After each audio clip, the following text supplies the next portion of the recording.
Untamed is going to be untamed. It's going to be a little crazy. I want to talk to my people. I want to talk to my brothers and sisters. We can have grace and humility in how we interact with other people.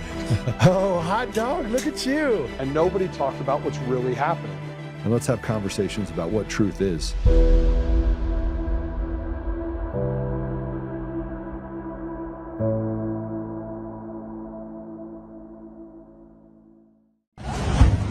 Well, it's just a disgrace that the taxpayer has to constantly fund Victoria Police taking me to the courts for just more nonsense, offensive behaviour charges. Is it nonsense though? Because the taxpayer wasn't happy with what they saw at that rally. Well, you don't speak for the taxpayer. You're part of a corporate entity that is anti-Australia.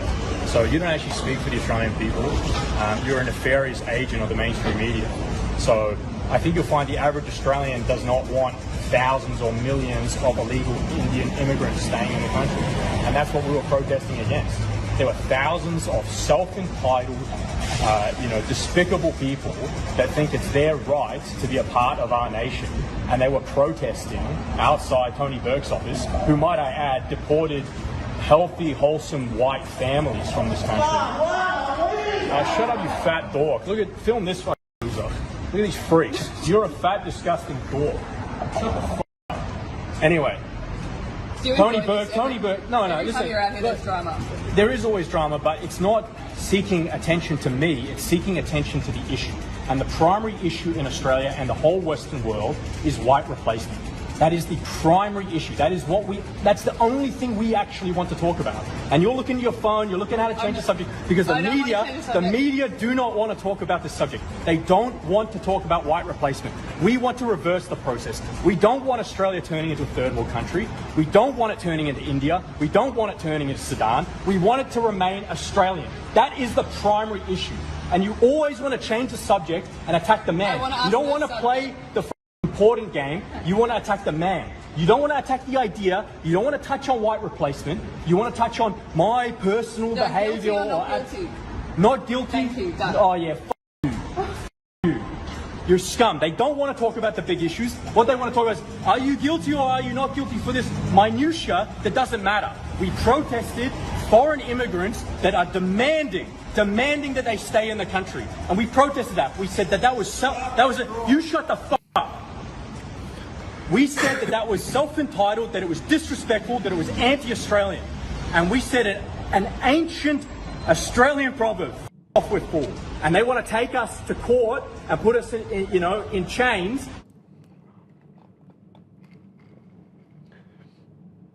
I think we're tired of being tired. I want you to take a look at this movement that's happening across the world. It's not just here in the United States. And one of the fears that I've had is that they've tried to make it isolated. They said, oh, it's just a small group of people in the United States. A vast majority of people in the United States recognize this replacement theory. It's actually replacement theology. There's a religion to this.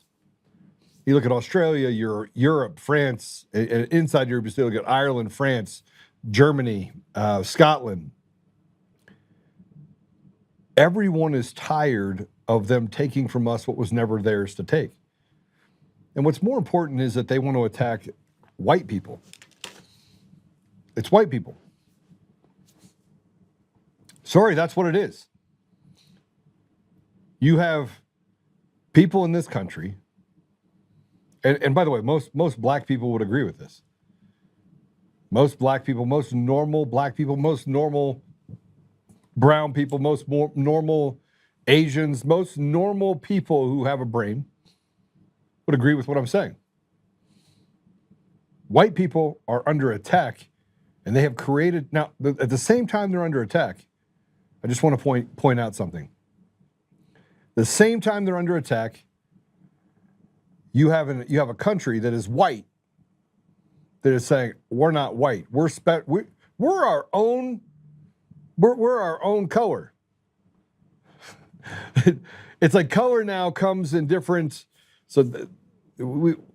and because I'm partially that, I can say without a doubt that there are people out there that are running around, mostly white, liberal, radical women, and weak feminist men, they're running around saying that, oh, we're not a part of that white stuff. Let me just tell you what it actually means, though.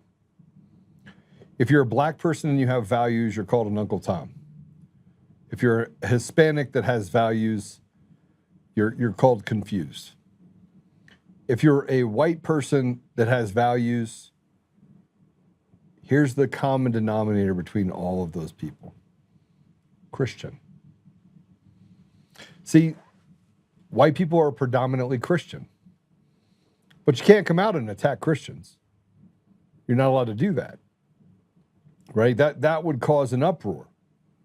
So instead, you have entire groups of people that have perfected dog whistles, homophobia, anti-Semitism, racism, bigotry. Any isms that you have out there are tied into people who are Christian. It is attack against values. It is attack against Christian values. But this guy in Australia has had enough, and this is happening everywhere. You talk about the Nordic countries and what's happening in Iceland, and it's really, really bad.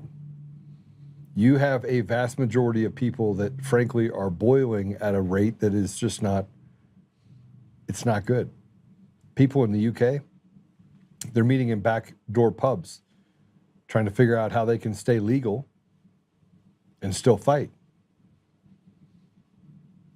And yet, in the United States, we can all recognize that our judiciary is rotted at the core, our government has become tyrannical, and we're on the edge of not a civil war, but of going after the very people who are in government that have betrayed our communities, our states, and our country.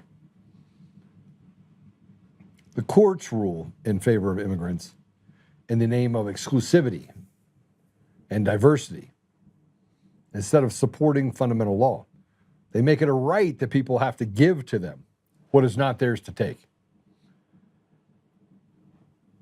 We talk about what has it done for us since this happened? What has it done for us? Let's talk about our education systems. Our kids in 2026, 30% of them can read and write. Most of those kids are homeschooled or have parents that have, let me tell you what they all have in common. You ready? Christian. I want you to see this. This is in Philadelphia. This is a teen in Philadelphia that wanted to expose his classmates' inability to just, I don't know, you check it out. Read the end of this quote for me. She wore a suit, clothes that were, who's this for? Extraordinary, but somewhat Gertrude? No, explain what that means. I don't know. She wore a sahalat of clothes that were extraordinary, whatever, bro, but somewhat gooch. What does that mean? She wore a lot. Wait, she wore, bro, I don't know, bro. Can you take the card back, please? She wore a, oh baby. She wore a silhouette of clothes that were, bitch, I don't know that word. I don't even know how to read. I don't know why I did this. She wore a silhouette of clothes that were extraordinary, but somewhat gauche. All right, now what does that mean? I have no idea. Like his clothes is nice or something like that. She were a, I don't know what this should say. I don't know what this should say. I don't know what this should say. I can't read it. Can't read it. Can't read it. Cancel back.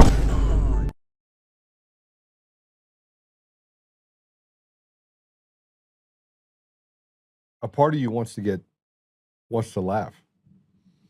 You want to laugh at these young people.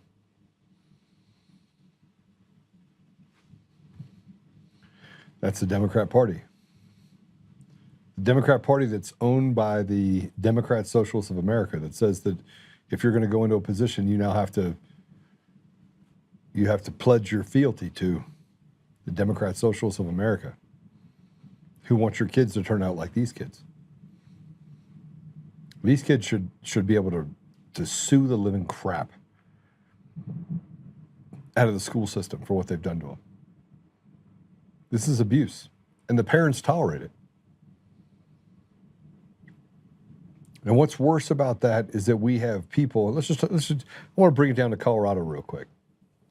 By the way, that young man that you just saw is being threatened with expulsion and not being allowed to graduate. Now, obviously, he can read, but his classmates can't. And what he's trying to point out is that they have not prepared these kids for the real world. And you wonder why you have the school to prison pipeline. You wonder why you have a breakdown of societal norms when this is what's happening. But here's what happens, and this is what's happening in Colorado. If you don't like it, you can just do this. The liberals ruined Colorado. It's just not safe here anymore. There's crime and homeless everywhere.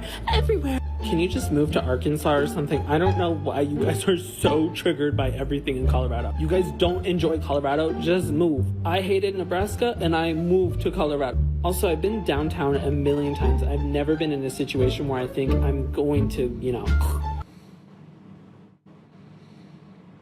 More people from outside of Colorado coming here and bringing their just demented things. But then you have this guy. Play it. Finna go to the all-white grocery store and mess with these white folks. They gonna think I'm Muslim. See what they gonna do. I'll let you know how it turns out.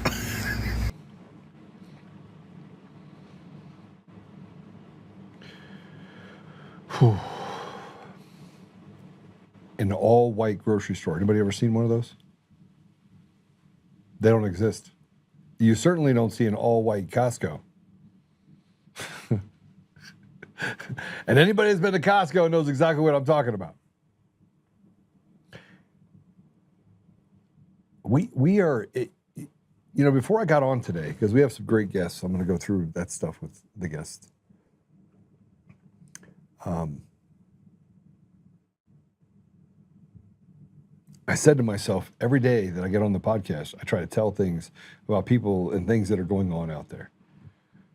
And a part of me goes, all right, we need to do that. We need to make sure we put this out there that, everyone becomes educated. Then I get to the part where I go, but what are we doing about it?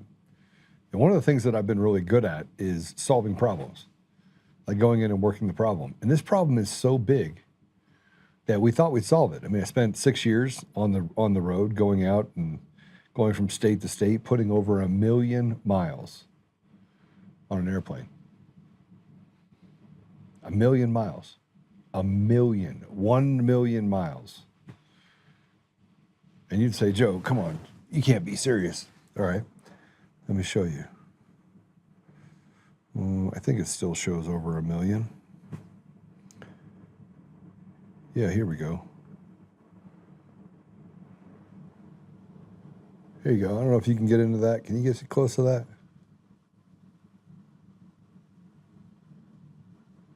Can you gear in on that? Get close to it?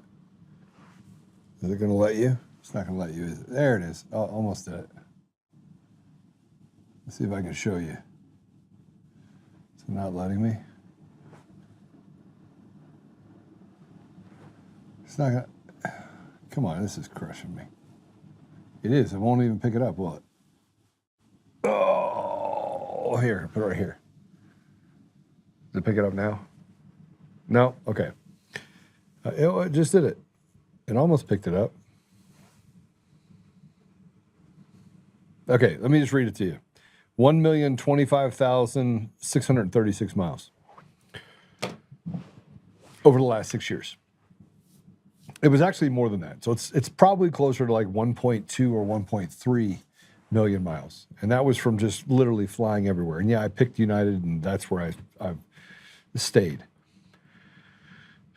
But we've done a lot of this stuff, and we keep trying to solve the problem. And we talk about the greater magistrate and how do we actually get behind people that can stand up for what's right. We had the COVID era, and then they went with vaccines in us.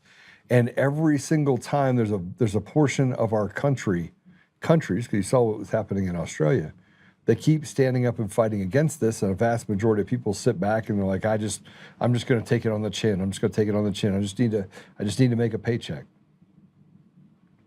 But every country in the world is facing the same conspiracy against the people.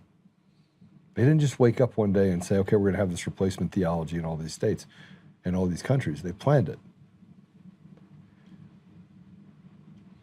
So I just need you to know that we're going to keep working the problem, and I'm going to show up every day and do this show. But we've got to figure out a way to do more than just sit back and talk about what they're doing to us, victimizing us. And I wanted you to see this. Mike Caputo put this out. The FBI is spying on the Trump team today, right now. Okay. How do I know? I caught them. Here's the secret search warrant they filed against me, a Trump staffer, after President Trump won in 2024. They continue spying on me until December 10th, 2025, 1 year into the new Trump admin, 5 months ago. They're still spying now. And if you go into it, you can see that they actually were spying on President Trump. What was it, like 1 degree or 2 degrees of separation that they can actually start pulling stuff? This is redacted. We'll put it up so you guys can read through it as well. We are so tired, and we say that we're tired, and we talk about being tired, and frankly, it's mind-numbing just how much bullshit we have to put up with. So we're going to have some guests on today who are going to share their experiences about being tired of the system. And you've had a couple of them that you've met before, and then we have Sherry McGann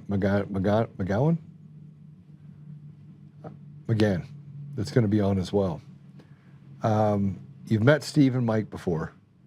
They've gone through quite a bit, and this is the case out of Honesdale, Pennsylvania, and they got sabotaged.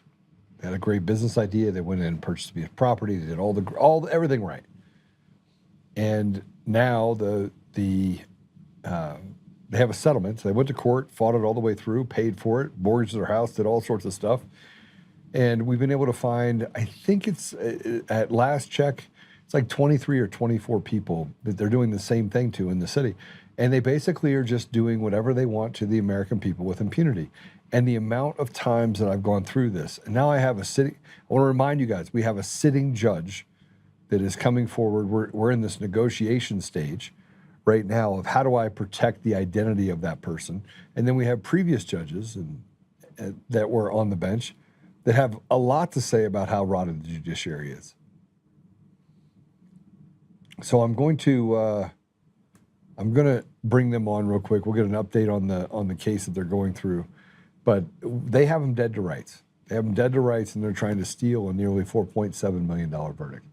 So with that said, Steve, Mike, welcome to the show. Hey, Joe, how are you? It just never ends, does it? I feel like you're always fighting an uphill battle, pushing the boulder uphill, and you get to the very top, and they're like, yeah, now push it up the rest of the hill. Well, I always say every time we win, we lose. So you get through the court systems, and then when you think you've won, then they come back and slap you in the face with something else. None of it proper, but that doesn't matter. How pervasive do you think this is for the American people? Everywhere. Yeah. I think that the judiciary at all levels has become a good old boys club, and they just have their routines and their procedures and their things, and I mean, we're still trying to fight through it, but it's like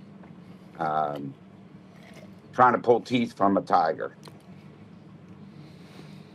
So you went to court, you won, got a settlement. Right before the settlement, so people don't understand or don't remember this, right before the settlement, before the jury came back with a verdict, they removed both of you as plaintiffs in the case. After 15 years. Yes, and we have the evidence now from the transcripts that was done illegally, and we're working on that, hopefully with a friend of yours that we set up. And as you started putting this stuff out there, you know, now we have the bankruptcy trustee that's involved in this. His name is Mark Conway, right? That's He's the the old trustee. He's the old trustee. He's the old But he's trustee. currently a judge. He's currently a judge in the same system. So they moved him up. They moved up the Correct. incompetence into the deal. Right. Everybody in government fails up, it would seem, in this area. But Well, the it seems new that's trustee across the is country. Joe Durkin. Yeah. Oh yeah. So what's the outcome then? Based on this, they just did something else to you, right? So let's go ahead and put this up. This is you're trying to dismiss a Chapter 11 and convert it to a Chapter 7 because you have the ability to satisfy all the bills, correct? That was 10 years ago. All right. This was but they haven't ruled on it yet. No, they did after 9 years. It took the court 9 years to rule on it. And it ruled that we didn't have standing to bring it. Well, how did you not have standing to bring it when it was Smith and Morris Holdings in the Chapter 11? Well, the prior judge that was on our case said we did have standing. And so did Ledbetter, correct, Mike? Yeah, Judge Thomas said we did have standing. So you did have standing, and then what happened? They came back and said you didn't have standing? Correct. After Judge Thomas had passed away. Right. Now we were converted from an 11 to a 7 with no notice. And that was, I believe that's in 16 is this docket you're looking at here. And we were converted with no notice to us, no notice to our attorney, Roger Mates, who wrote. So who did the conversion? Who did the conversion without your knowledge? Mark Conway, who is now Judge Conway. We never got notified in the mail of the hearing. Never were notified. Nor did our attorney. What year was this? We have the transcript from Judge Thomas stating right in the transcript, where's Mr. Morris? Where's Roger Mates? They're always here. Okay, so then how did they get away with it? Did you know that it converted from a 13 to a 7 or a 11 to a 7? After the fact. Yeah, after the fact. So why didn't you fight it then? We did. We appealed it to the federal court, and the federal court sat on it for 9 years, almost 9 years. We filed, I think it was 2016, and we got an answer in April of 2024.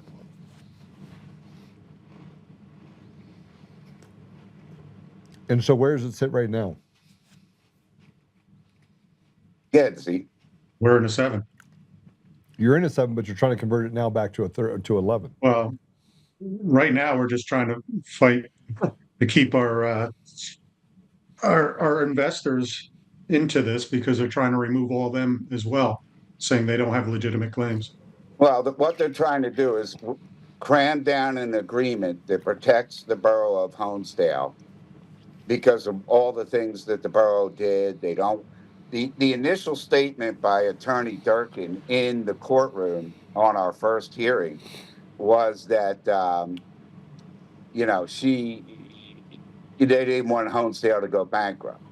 But on Attorney Mattis's brief, it states right in there that if they convert us to a 7, now remember, this is a decade ago.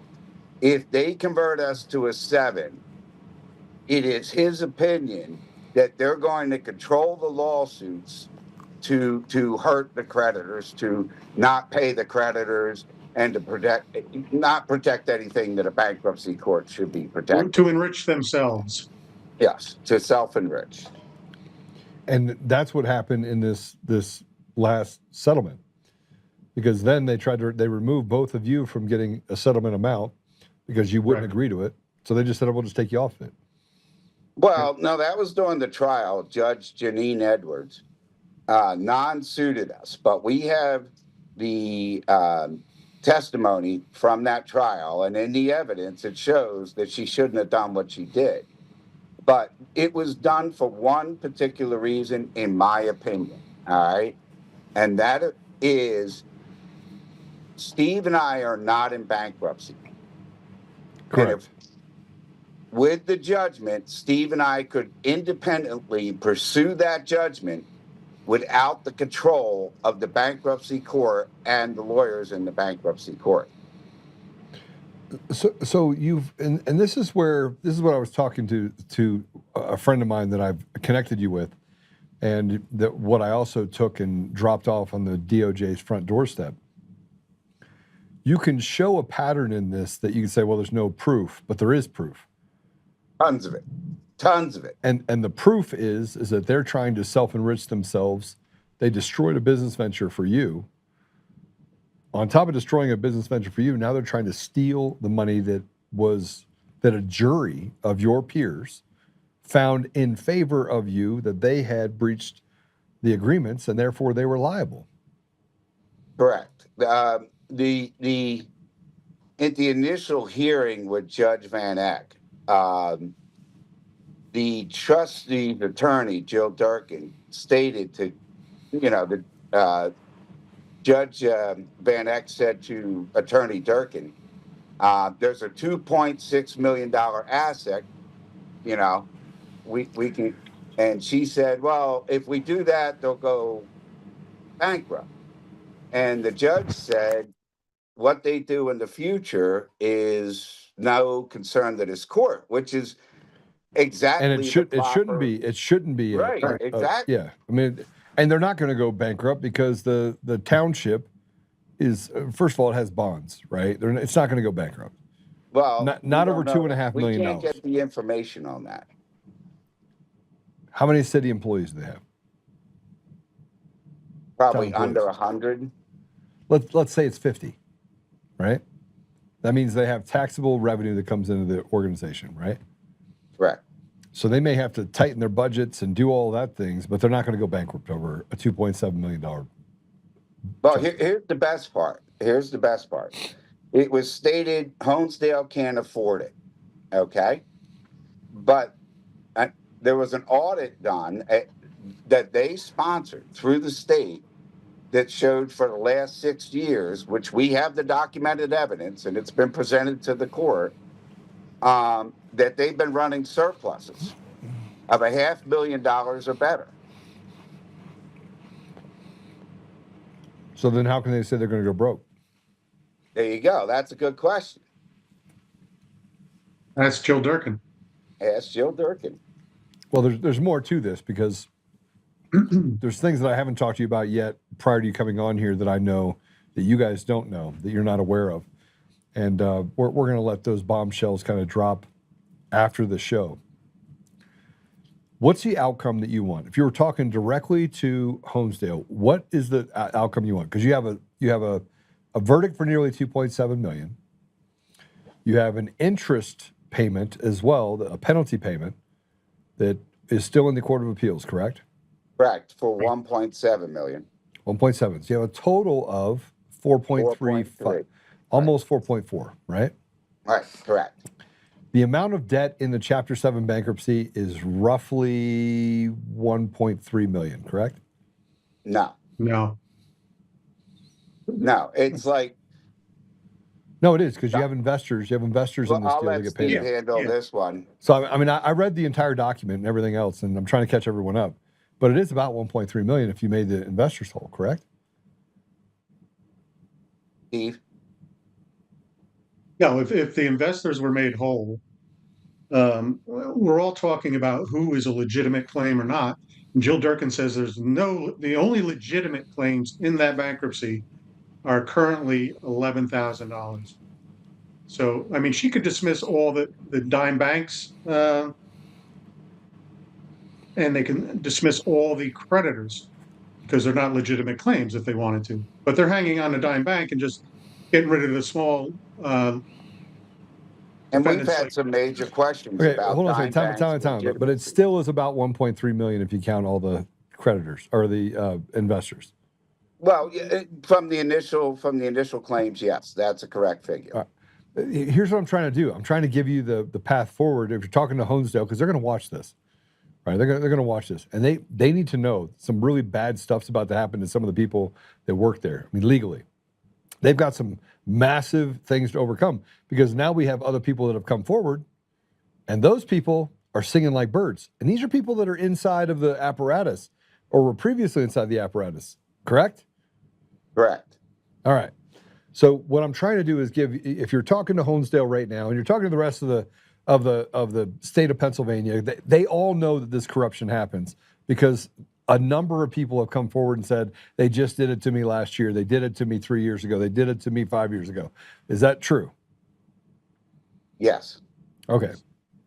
So if you were talking to Honesdale right now, and you're like, look, I got a $4.4 million verdict, I have about $1.3 million if we paid it out. You got probably a $250,000 in legal fees for the bankruptcy court if you wanted to pull that money back. You got $1.5 million.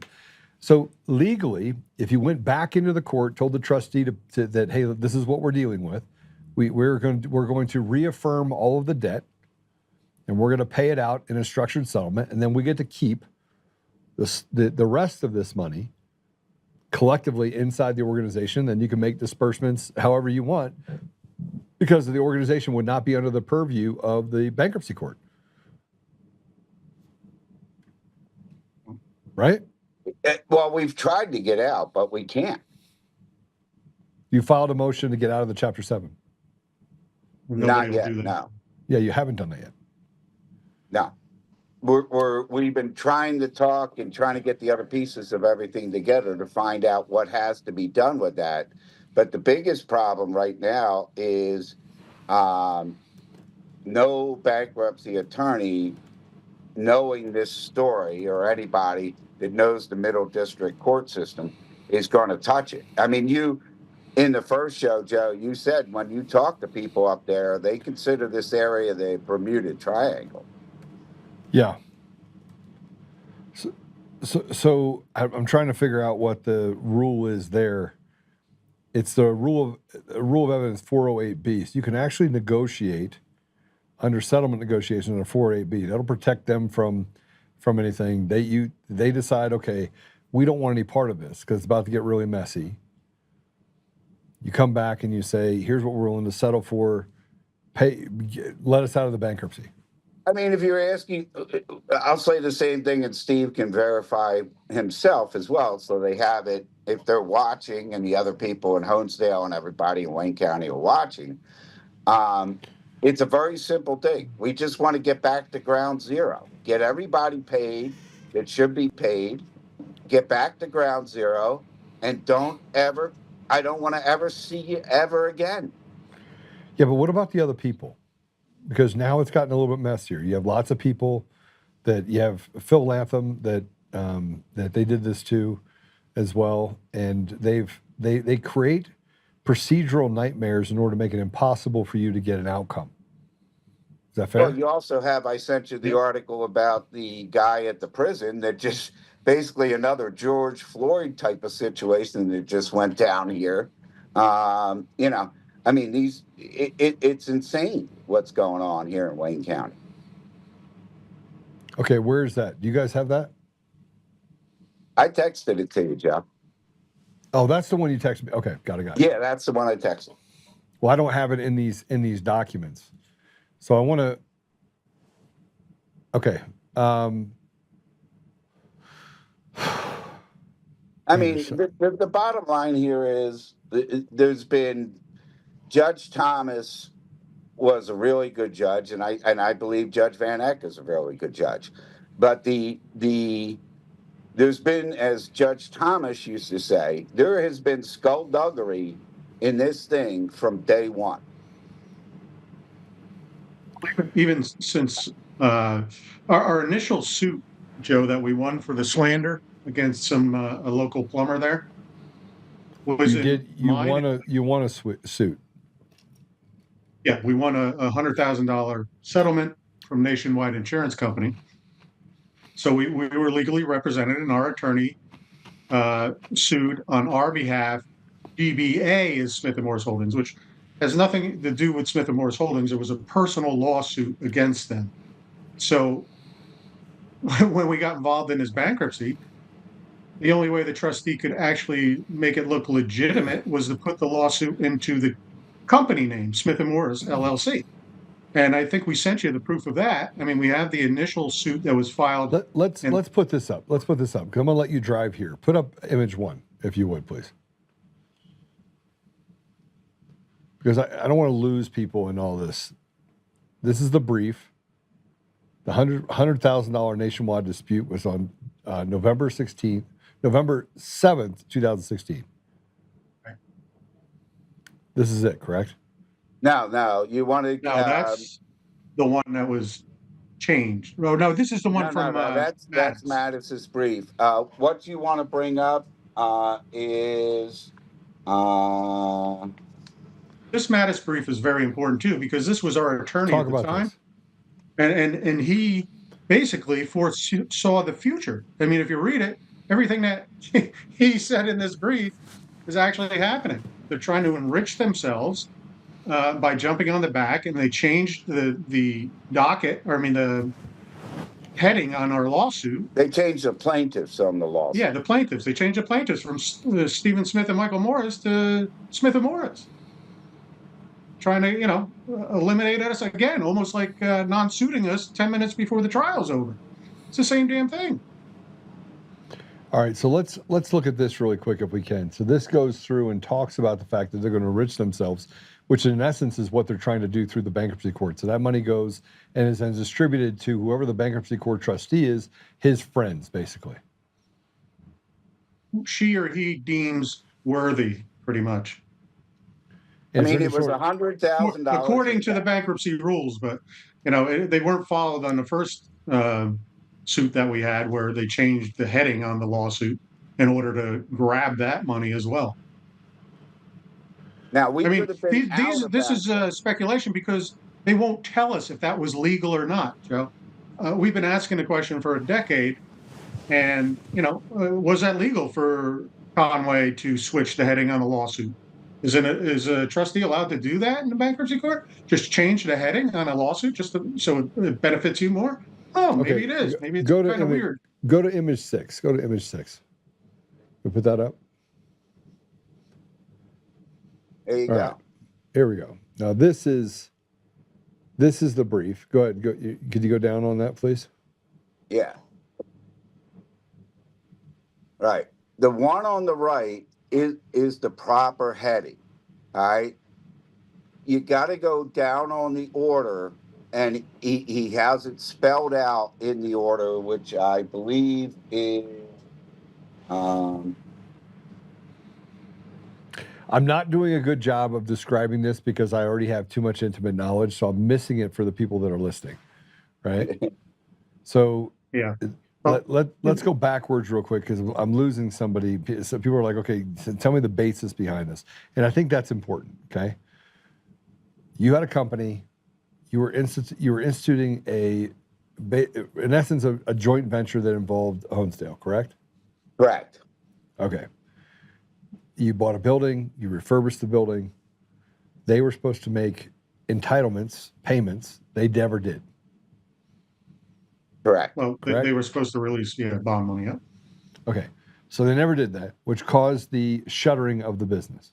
Right. This was a telecommunications tier 3 data center. I mean, we were 15 years ahead of time of what's going on now. Like, there's a big fight over in Archibald right now about tier 1s that are going in there. And you see the news with all the data centers going in. I'd be glad to help those people over in Archibald as well, too. So, but that was what we started, and that's what got collapsed. With Verizon, the partners were Verizon, Pennsylvania State Police, DCED, things and they wanted it to be successful. You just had a group of people that wanted to run off and do it themselves, that wanted to steal the idea from you, basically. Correct. And that's what the basis of the lawsuit was. The basis of the lawsuit was a breach of contract because they didn't disperse funds and caused the project in a timely fashion. in a timely fashion. Right. which caused the project to fail. And you went through 16 years of stuff, right? To get to where you are. I'm sorry? Project started 2010. Okay, so 16 years total has gone on from this time, right? And you had a verdict issued in 2025. Correct. And in that verdict, they were found to be liable for breach of contract. Correct. So that should be the end. That should have been where it all started. And they said, okay, $1.7 million in penalties, and you owe the 2.6 million-ish, give or take a few dollars in the breach. Correct? Right. All right. So $4.4 million roughly. Well, I've rounded up for you. Hope you get all of it.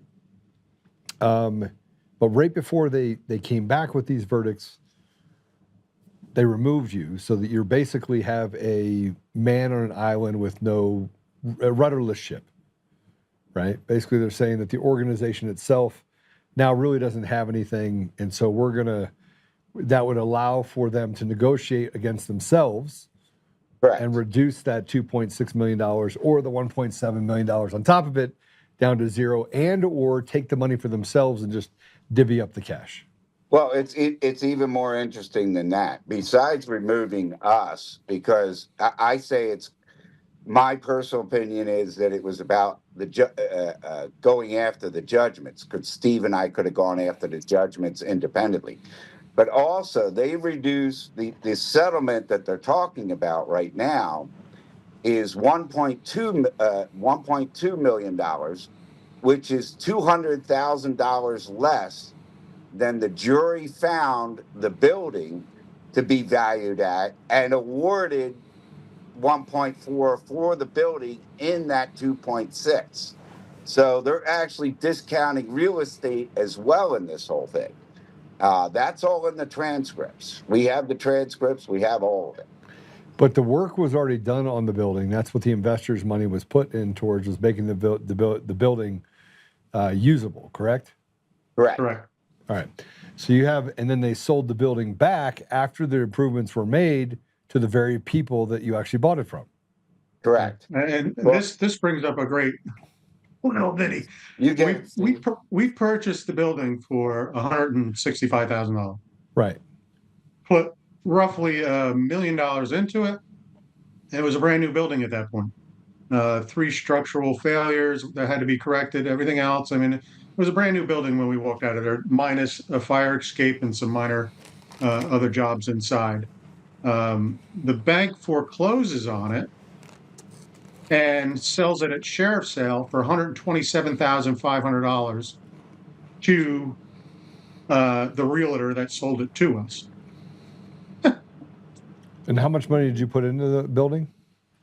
Close to $1 million. So you have a building you bought for $165,000. Yep.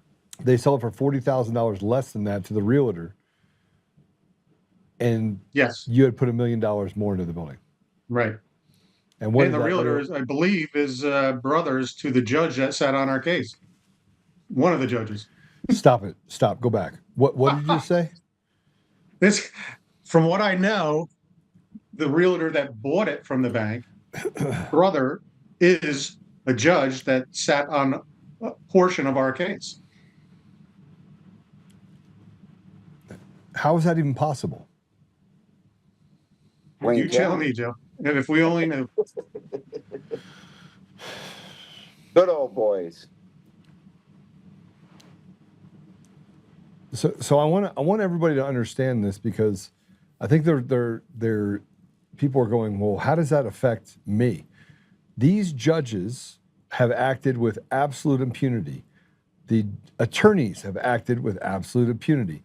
They can do whatever they want, and they've done whatever they want, correct? Correct. Right. And just a little add-on there, Joe, I'm sorry. The bank itself had that building appraised for $615,000 before it was finished. So even if you want to go with their value, to sell it for $127,500 is ridiculous. But you bought it for $165,000. So how did you buy it for $165,000? It was worth $615,000. Well, no, this was after some repairs. It was like a subject to appraisal. It was actually as is when we got it at 6:15 because we still had a little bit of work to finish it. So. But even if they use their own value, what we're trying to say is they had enough money there to pay themselves back if they actually sold it for what it was worth.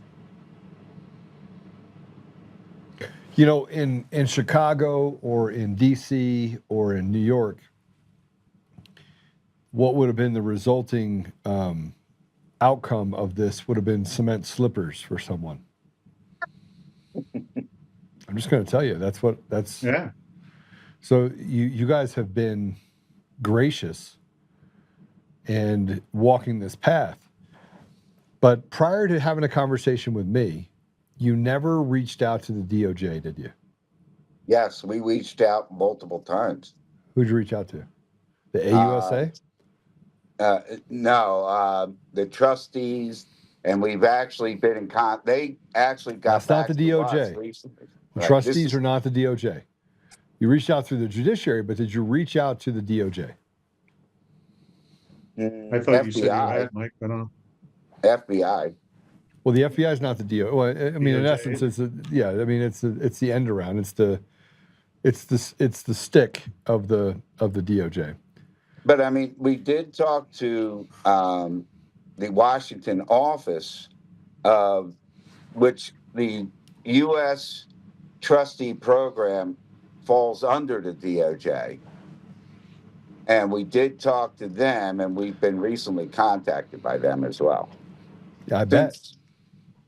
All this started. Yeah. So now the DOJ is involved. You have lawyers. You have a city lawyer. Let's talk about him. Do we want to name names? Can we name names here today? Which one are you talking? The attorney for Honesdale. I don't care. Yeah. You're driving, by the way. You're driving. You're driving this conversation right now. Right. The attorney that represented Honesdale in the Yes. bank. Oh, well, I forget his name. Mike, what's his name? Tony Shear. No. Oh, Richard Levin. You're talking about the guy that represented Honesdale in the lawsuit recently. What's his name? Levin, I think, is his name. Yeah, Levine. Yeah, Levin. All right. Levine. So you have attorneys that now are privy to the information related to what they've done in this case. They've committed fraud. They've committed crimes against the community. They've done this more than a few times to enrich themselves. The same name came up in 3 conversations that I've had with other people that have reached out to me as a result of this.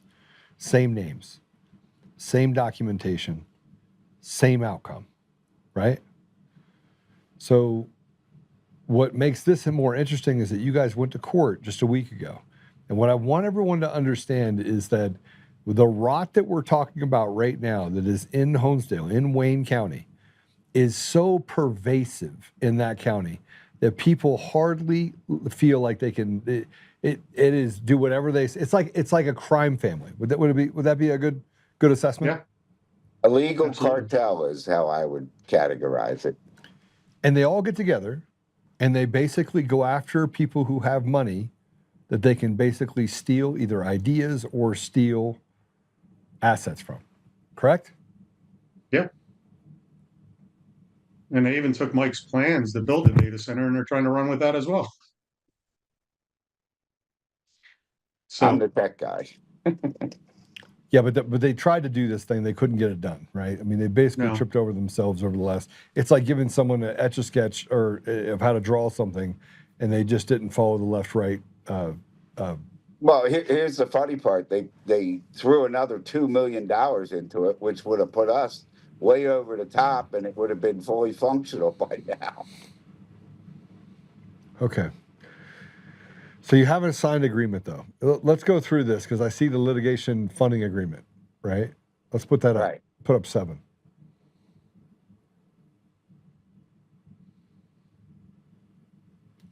Prior to trial, the trustee.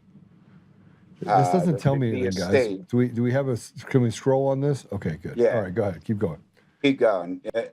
It goes into all the details. Prior to trial, the estate did not have any money. So the estate, where the $100,000 went, I don't know. Steve doesn't know. We've asked 1,000 times. You had $100,000, where to go?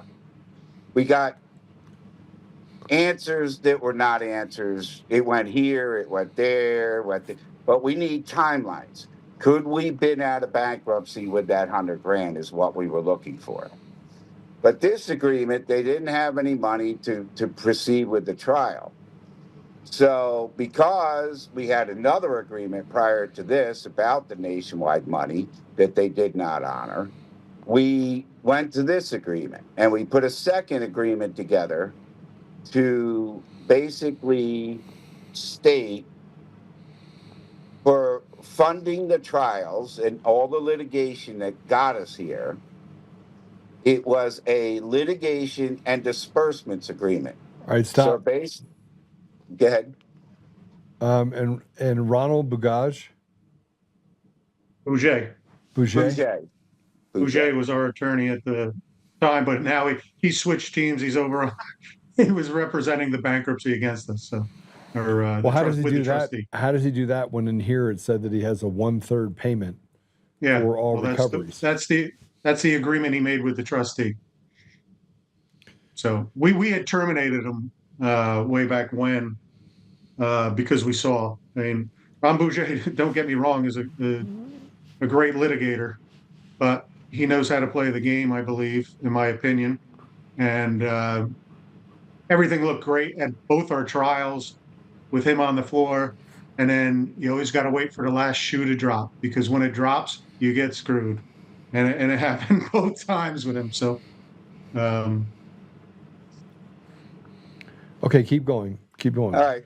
So this agreement was basically for the creditors, Steve and I, we're going to pay for the trial.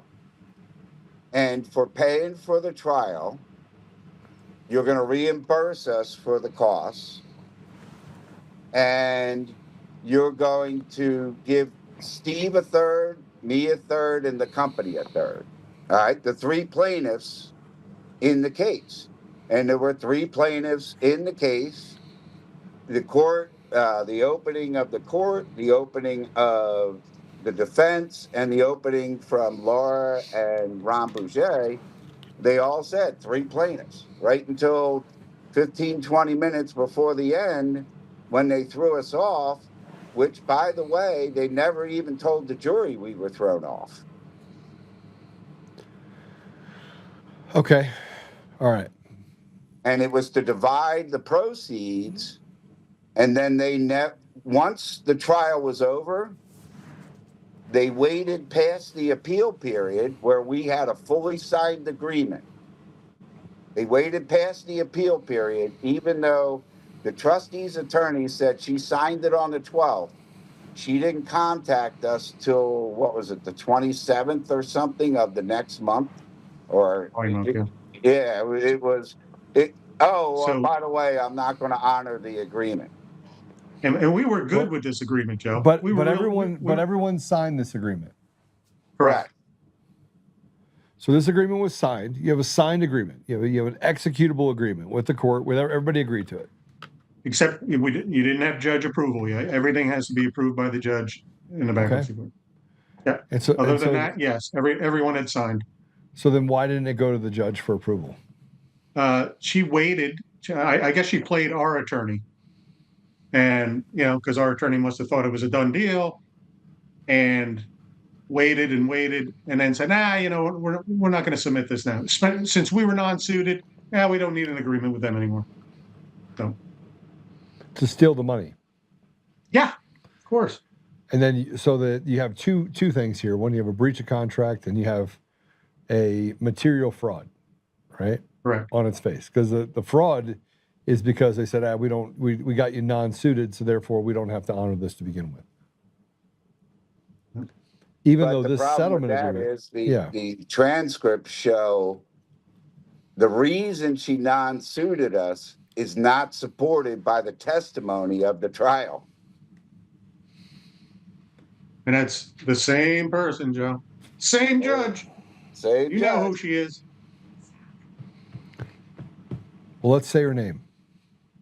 Judge Janine Edwards. And Janine Edwards is related to? No. The real estate agent was Mears. And again, I heard this third party, so I don't know if it's accurate, but from what I'm told, it is. Mears' brother is the judge in Honesdale. That's Edwards right there. That's Edwards. Yeah. And Edwards is the one that is basically non-suited and is backdoor dealing for some reason. Correct. And the funny thing is, I'm Joe, so tired. Yeah. Listen to this. On our first trial, last day again in trial, and we go to lunch. We come back. It's just about to be given to the jury. The whole jury questionnaire was changed from what it was originally there, almost guaranteeing that we would lose. I wrote my attorney a note, and I was like, I'm not sticking around for this fixed jury, this fixed trial again. But so, you did and win. I left. But you already won. And we did win. Yeah, by the graces of God, we won. But holy smokes. Praise God that we won. Yeah, that's what I'm telling you. I mean, if you go back to our attorney at that time's closing, I mean, like I said, he did a great job the whole trial. But then at the end of the closing, he knew they'd lost, or the Honesdale had lost. So he tried to disparage us in his closing argument, that saying, well, yeah, they did this wrong or they did that wrong, but hey, we still, trying to sway it. But by changing the jury questionnaire, I mean, it almost tried to guarantee that we would lose that. And it's sick. Here's another one, Joe. In the transcripts of this trial that we just went through, what they non-suited us for, she even says, you had a summary judgment 2 months before that where you should have brought this in, and you didn't. You should have let it go right then and there. It doesn't matter. You non-suited sua sponte, right? Because nobody told her to do it. Well, no, the defending attorney made the motion last minute. Like, he knew he was beat. And I guess this was the ace in the hole, right? No. All right, if we get really beat, we'll play this card and we'll stomp them out that way. You know what I mean? No, it was a fail-safe. It was a fail-safe that they knew they were losing. Yeah. And it was quite obvious by that point they had lost big time. So you have a procedural problem, but you also have, I mean, it's obvious there's collusion. So you have conspiracy in this deal as well. That is why the DOJ is involved in actually this case. We've asked multiple judges to do an investigation. The creditors have asked them for an investigation. Nobody seems to want to do it.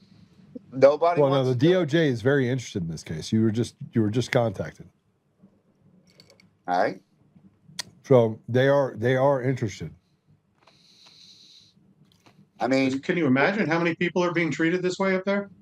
Can you imagine how many people are going to come right behind you with the same story about this same area in the same town in the same township? Well, Joe, if you remember, you and I were talking, and I said you should come here. I told you I'm coming. I am literally coming. Do a live town hall. I'll screen the people, so but we should do a live town hall. Because I have people that have come up to me that it's 25, 30 years ago, they were making up documents and doing this and doing that, and, whatever they need. And you have some of those 30-year-old cases that have proof. Yes. Yes. Yeah, so they've been doing this for a long time, and the people have been doing it for a long time. And not only that, but they've been doing this all over the country for a long time. They've figured out this grift of how to steal from people in the community, right? The haves and the have-nots, right? Correct. I mean, that's part of what's going on in Archibald with the data centers, and we can talk about that in another show. But that's people done it. We were building this. We were 15 years ahead of time because we knew what was coming. You have quantum computing coming, all right? And that's going to be a whole new world when that happens. Okay. All right. So I want to play this, and and look, there's more coming. There's more that's going to be done. I'm going to be out there with you. We've got a couple more people we're going to be interviewing. I think you know about those people, and then you have others that want to come forward as well. We're going to do like a big round robin. But here is a council meeting, an update given by Richard Henry, Solicitor of the Bureau of Honesdale, saying the deal with Smith and Morris is basically done. That was on April 28th, 2026, correct? Correct. All right, let's go ahead and play that. I've been advised by counsel at Eckert Siemens that we're very, very close to concluding the Smith-Morris matter that requires a trip to the Court of Common Pleas here in Wayne County. That petition has been put together. We're just waiting for the fully and finally signed easement or agreement, a settlement agreement. So that was at a meeting on April 28th, 2026. Correct. I'd like to know how he knows. We have a hearing coming up on May 19th. We have a ton of objections going in.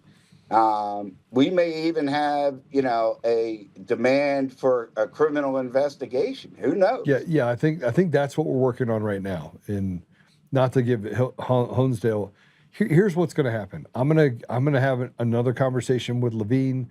We're going to have a conversation with Richard Henry. It sounds like I should reach out to him personally as a journalist and find out on his behalf. I'll send over the letter saying that I can represent you and handle that. So we should send it over to Richard Henry. So he's the solicitor for the Bureau of Honesdale, correct? Correct. And he's been there. How long's he been there? What's that? How long's he been there? Oh, he's lived in the town forever, but forever. So he knows where the bodies are buried. You have to remember, Joe, this is the area for cash for kids. These are the same Middle District, Luzerne County. This is all the same cabal, cartel. Well, let's put a pin. Let's not put that in Richard Henry and say that he's a part of that. I know there's some nervousness that's happening inside of Honesdale right now, and people are starting to sweat pretty bad about what's coming down the pike, only because there's more people that are coming out of the woodwork, and nobody thought, hey, Joe Oltmann's going to hold a podcast that 1 million people are going to watch, right? No, right. Because of this small town issue, right? They never thought it was going to happen. Being a small town, the biggest thing that I've been getting feedback at is, they didn't tell the borough council didn't even tell the people what was going on. They didn't tell them the insurance company denied them for the claim. I mean, there's so much in there, so much. Okay, so we've got to make sure we get to the bottom of that specifically, but we've also got to make sure we give enough, I don't want to put a glass ceiling right above their head they're going to bust through. So there is obviously a cartel issue, and I use cartel, a crime family issue that's happening in that area, and it involves judges and it involves lawyers and bankruptcy trustees and everyone else, and they're just basically getting fat off of stealing money from people. Is that a fair assessment? Yeah. And I from think people that can't afford it either, Joe, which is the worst part. That's the ones I feel for most. I mean, that's what the system's designed to do. It's designed to take from those that work really hard and give it to those that didn't work hard at all. And you can commit a crime as long as you got money. You can get out of it anytime you want, right? But these people with no money are being crushed. I agree with you. And the other piece of this is the checks and balances here in Pennsylvania. I mean, I'll name names. Melissa Norton up at the Judicial Conduct Board. I mean, these people don't see anything, all right? And maybe God, illegal in Pennsylvania. Right? Maybe God, if you can't see anything, why do you need sight? I mean, if you don't want to see anything, why do you need sight? That I think is the $1 million question: is why we have to start searching out, right? Correct. All right, gentlemen, we have more to discuss. We'll be back on this next week. I want to get everybody an update. As it sits right now, your next hearing is on May 19th. So they've got about 2 weeks. About 2 weeks to get things straight. And they've got a couple of other people they're going to have to settle with as well. I'll probably bring that up with Levine and with Richard Henry. So I appreciate you staying in the fight. 16 years is a long time to be fighting. It's a long time. You Long know, time. as I've said to Steve many times, and I'll say it here, you know, my Lord and Savior Jesus Christ is my strength. All right. And if he didn't have Steve in my back, we would have been dead, buried, crucified a long time ago. Well, I mean, So I Steve know is a who's Cowboys standing with fan, me. so The question is, that's- who's standing with Honesdale? yeah. You know how you keep the Steelers out of your front yard? Put goalposts up. You shouldn't be saying that if you're a Dallas Cowboy fan. I mean, of all people to say that, you could have been like a Bengals fan and said that, but a Cowboys fan? Oh my gosh, I don't even think that's even legal. I think you might even go to jail for that. I've gone through a lot in my life being a Cowboy fan. Yeah, even worse than this. So yeah, I mean, that brings new meaning to running a train, right? yeah. Hey, Joe, Patrick, all you guys, God bless, love you. Thank you. Hey, And listen, I know hopefully who's we get coming this up straightened, next, I hope. and that's going to be a great story too. yeah, we'll get to the bottom of this, and frankly, I think there's an appetite for them to settle things up and do the right thing. It certainly does not behoove them not to do the right thing because the DOJ has an appetite for cases identical to this. Gentlemen, thank you. Thanks for being on with us. Thank you, Joe. Have a good night. You too. If you ever wonder why I get involved in cases like this and why do I give people a voice? Why does it matter to me? It's not it's not the things that you can see right in front of you. It's like, oh, President Trump, he got attacked. And it's the very people in our community that we're chartered to be our brother's keeper. And our brother's keeper means that we have to do the right thing, regardless of how hard it is or how difficult it is. I'm going to fly out there on my own dime. I'm going to make sure I've collected a bunch of information. They've collected a bunch of information.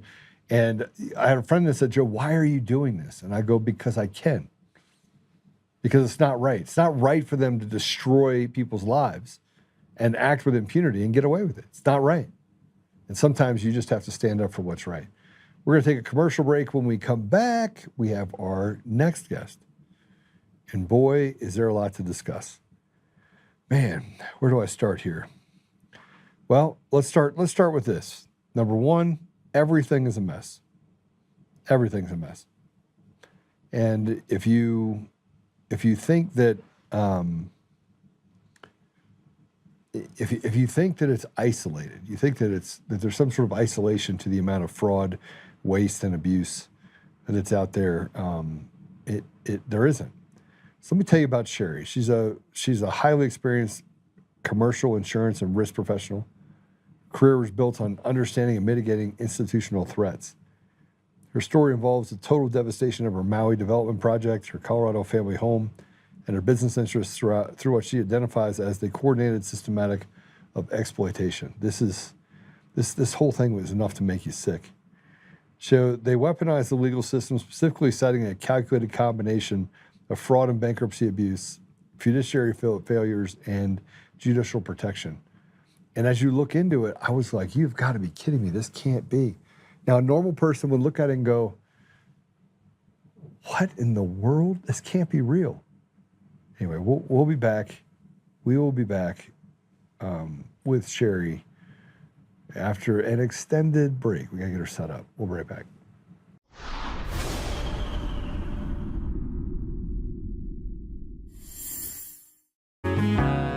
Oh, hi. I almost didn't see you there. Welcome to DCF Buns, where you can find the freshest buns in town, if I do say so myself. Oh, our master bakers teach class every week. So whether you're new to baking or trying to improve your culinary skills, we got you covered. And we can help you bake the cake of your dreams. We'll even clean your cake if you want. And if you don't want to bake anything yourself, we have loads of fresh buns available in a variety of shapes and sizes. Check us out at dcfbuns.com to learn more. DCF Buns. We keep the buns hot and the deals hotter.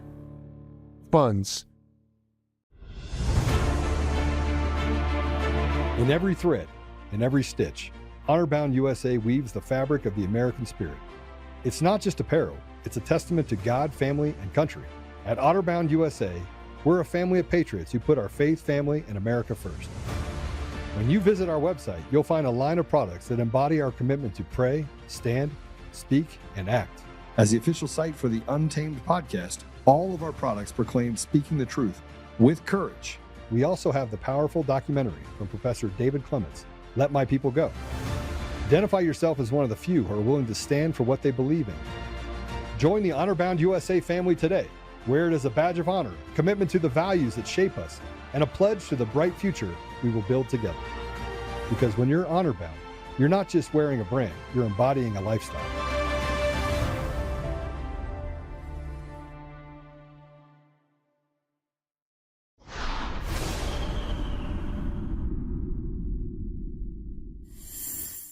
All right, so I'm gonna bring Sherry on. I'm gonna have her tell you a little bit about herself. But before I do, I want to talk to you about how pervasive this is. Now, this is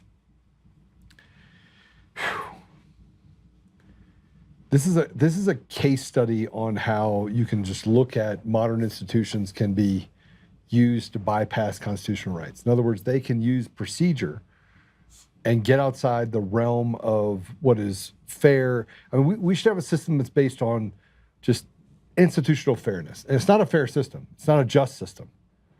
It's a system that is designed to use procedures in order to steal from people what is never theirs to take. And we've seen this a lot. We saw what they did to Rudy Giuliani. We saw what they did to the Hoff brothers. We've seen this happen across every platform. Put your head up, talk about the ineptitude and the corruption, and they just cut your head off. And they basically make it impossible for you to seek justice through traditional means. So through this whole process, Sherry has spent years compiling massive amounts of evidence. And it includes hundreds of docket entries and multiple appeals. And what is worse about this is that how many people have gone through this that feel the same way, that feel like they've been cheated out of life, that never have a voice. And why is the DOJ does nothing about it? Why is it the FBI does nothing about it? Why is it that the people are treated like slaves? It's systemic. Like everything we're looking at is it's a blueprint. It's a blueprint of how to basically make and take whatever they want, whenever they want. And we've talked about this when it comes to the media, and people, they look in and individually like, this isn't right. But they never make it right. You have people that go out there and say, well, let's do a give, send, go. Let's go raise money to make it right. But we don't ever correct the system. So Sherry, welcome to the show. We're going to talk about this, and then we're going to talk about, welcome to the show. Thanks, Joe. It's good to be here and finally have a voice to be heard. So you started out with a dream that you wanted to build a place in Maui. Yes, I designed, financed, built. It was an ecotourism that I was setting up in Maui. And that's where it started. And the bad actors there, I thought I was entering a bankruptcy to protect me, and it was worse. They all got together, pretty much like what Mike and Steve were talking about. Different state. Yeah, here in Colorado, right here in your backyard. But that was in that was in Pennsylvania. This is in Colorado. Yeah. And let's talk about this. Before you came on, did I ever ask you your political affiliation? Never. Did I ever ask you who you voted for? Never. Did I ask you whether you liked horses or zebras? No. Did I ask you any questions? Nothing. I just said, this isn't right. Mm-hmm. And as we start looking underneath the covers, I'm going to put this out that you don't know much about the Christopher Gregory case, but the Christopher Gregory case is a perfect, it basically is an example of how much bribery and corruption, graft that just permeates through. Colorado was just filled with it. It's disgusting. The school to prison pipeline, if you name it, all the way down. We talk about the judiciary, we talk about the bankruptcy court. It's not just a state issue, it's a state and federal issue, and these guys get involved in these things so that they can basically steal assets. Yeah, it's It's a cesspool that everybody's swimming in. Okay, so let's walk past. I'm going to walk back on this a little bit. Okay, you hired a bankruptcy attorney, Elizabeth German. Okay, they're gonna adjust your thing here real quick. Okay. Elizabeth German. Yeah. And that's with Robinson and Henry. Yep, she's with Robinson and Henry, and you know, I trusted her. I find out now this was her first Chapter 11 bankruptcy that she's ever done.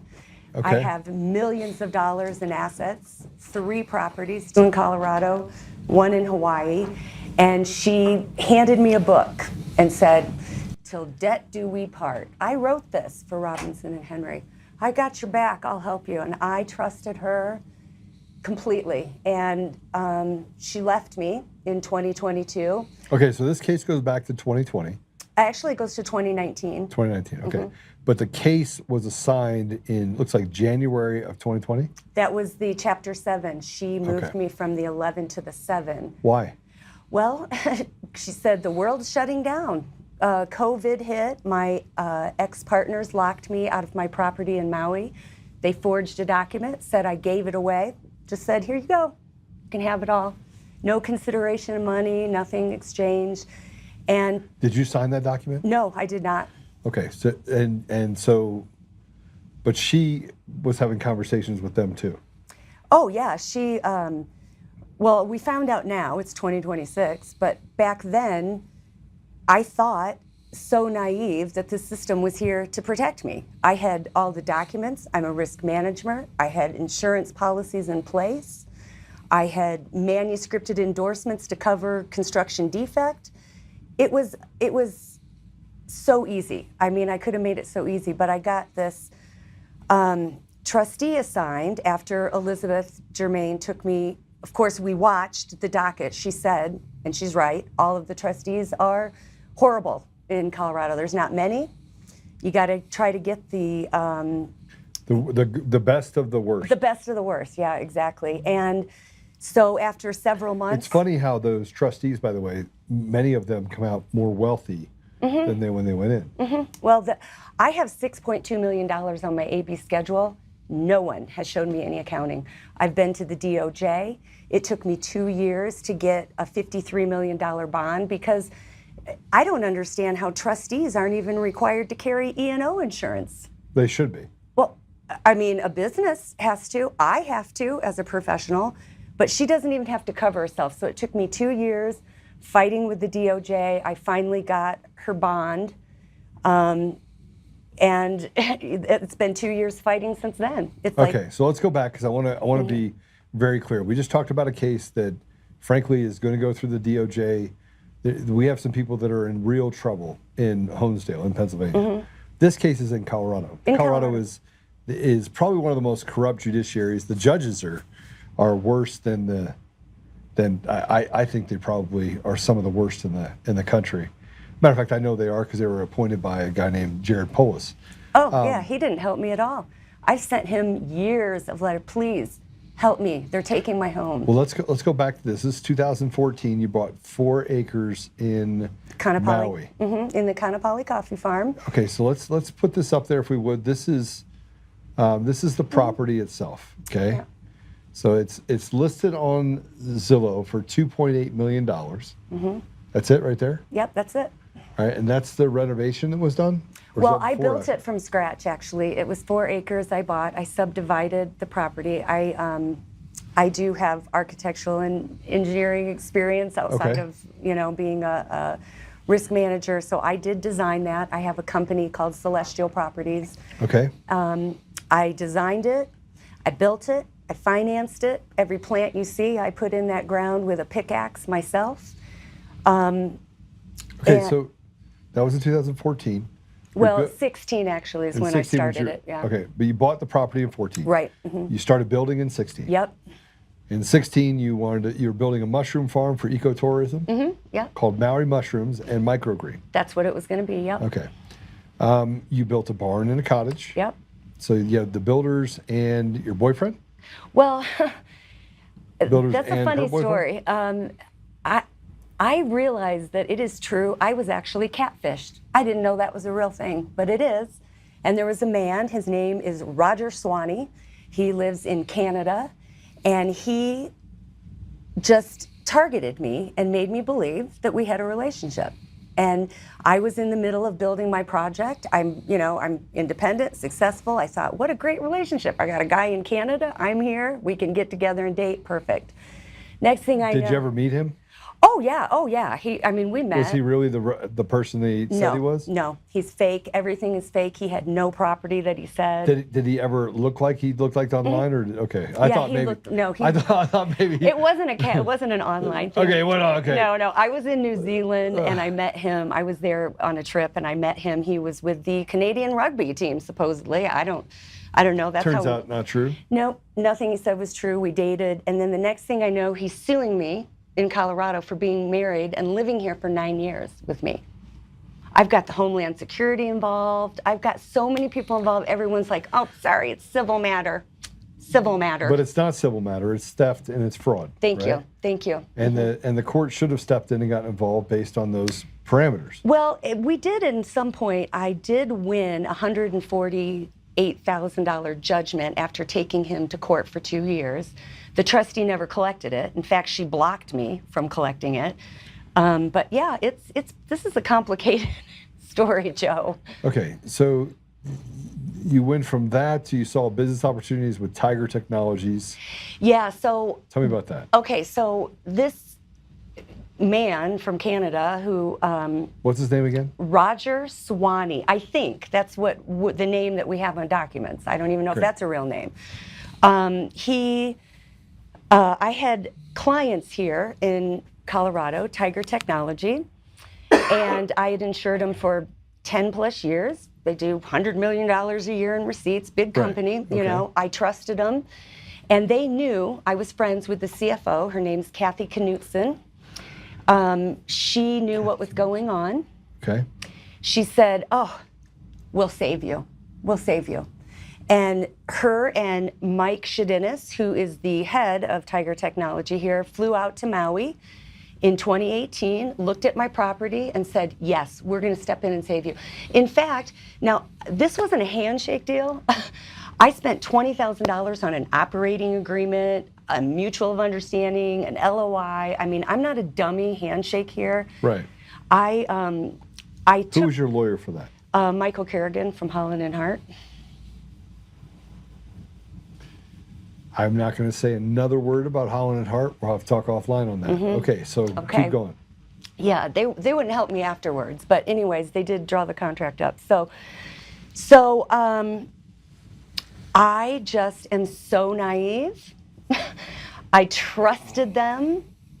Why would they steal from me? They have all the money in the world. They could build 20 of these properties. Why would they steal from me? So this is the MOU. This is the MOU that you have with them. Yep. Okay.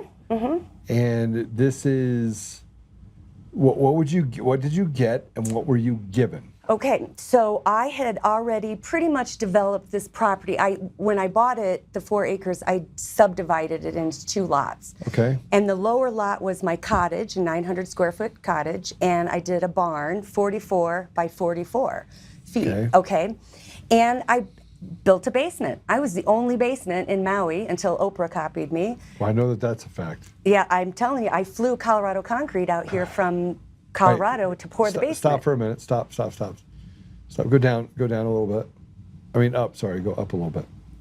All right, but let's just go to the advancements. So they had $500,000. Yep. So they said, so I'm drowning here, right? I'm like, I'm either have to fire sell this or do it and finish it.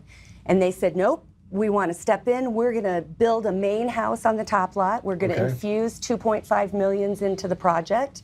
You will design the main house and we'll build it. And it was, you know, we were all going to ride off in the sunset together, happiness. So you have up to $2.5 million. That should have been your first indication. Yep. $500,000 for reimbursements of the cost to acquire the property. So you're getting your money back out of this deal. Well, it wasn't getting it back. The $500,000 was for me to deed the property into our new company. Right. Yeah, this is a land lease, correct? 99 years? No, I owned it. I bought it. There was no land lease in Maui. I bought it. This was back in when the market was crashing and construction was having all kinds of problems. Yeah. I bought this lot for $660,000, 4.5 acres in the middle of the Kaanapali coffee farm. That was a hell of a buy. Yeah, I know that the rules there, though, are that you have to sign it under some sort of deeded This land. wasn't. We were able to buy, you own it. You do actually own it in this property, in this all county. right. That's amazing. I know. And I had a solar off panel put on, and I had the last NEM agreement, the net energy metering agreement. So it's self-generating farm, self-sustaining generating farm. Okay, so I want to, if I can, executive and officers. E&O is executive and officers. Yeah. Directors and officers is also another way to put it. Usually you have to have some sort of insurance for Errors liability and reasons. omission. Errors and omissions. Yeah. Well, errors and omissions, but if you're actually Then you have D&O for directors and officers. Your company would be D&O. Yeah, and I have all these policies. Okay. I have everything in place. I am, in fact, the builders, and I was taken by 2 builders in Hawaii, Brian Volk, who can't spell construction, and he stole millions. And that appeal is still holding in the Hawaii courts. It's 2016, but it was stayed because the bankruptcy trustee held my company until October of 2024. She just released October of 2025. She just released my company. And there's a story on that, but. Well, I want to make sure I walk through this carefully so people understand this. So you've been friends with Kathy. Kathy is the CFO of Tiger Technologies. She's still there? Yeah, she's Tiger still there. Technologies? Okay. Mm-hmm. And you've had a 10-year relationship with her on the business side. Yep. You had an MOU. You have text messages with Kathy. Yep. Emails. Right? Yep. Do we have some of those text messages? Yep. There she is. Yeah. That's Kathy. That's Kathy. So Kathy she lives here. Yep. She told me the deal that, and there's Michael is the owner of Tiger Technologies. Yeah, he's the money guy, she Shadunas. would say. Shadunas, yeah. Shadunas, okay. And Kathy told you to deal with him because he's the head guy. He's the guy that's the CEO. She was pretending to protect me. We got to protect you so they don't try to take your lower lot. That's what she would say. I've got emails on it. But turns out she was just setting me up for them, just feeding me to them. And this money comes from China. That's where Gambei law is bottoms up. Okay. That's where it's all funneled from China. In fact, Joe, my whole house was sold on July 2nd. Of course, there's no accounting for it. Nobody knows where it is yet. Zillow doesn't show it as sold on July 2nd. But all right, so hold on a second. I want to go back through this because you're supposed to be a 50-50 partner. Mm-hmm. Well, they changed it to 49, but yes, we started out 50-50. But you're 49 then. Well, I was after they changed it, and we have some emails. I don't know if we're going to show them. Yeah, we're going to show those right now. Guys, listen to me. This is how bad. Like you have. Here's the one thing I'll say about this. Sherry, you have all of the receipts. I have. Like you have all the receipts that if any court were to look at it, they'd go. It's in the record, Joe. Yeah. I have 778 dockets on case number 20-18118. And then there's 2 adversary cases. And then there's 3 district court cases pending. Okay, so it's still in bankruptcy, by the way. Still okay. All right, let's go back to this email exchange saying that this is the groundwork to make you a minority holder because he needed this in order to get the financing done. Yes. So this says, Sherry, happy Monday. Kathy is doing the morning shift with her brother as he is working towards recovery. I believe we'll be available this afternoon to discuss below in more detail. Note, we have a meeting with our lawyers to discuss the construction contract today too. Please see my replies below.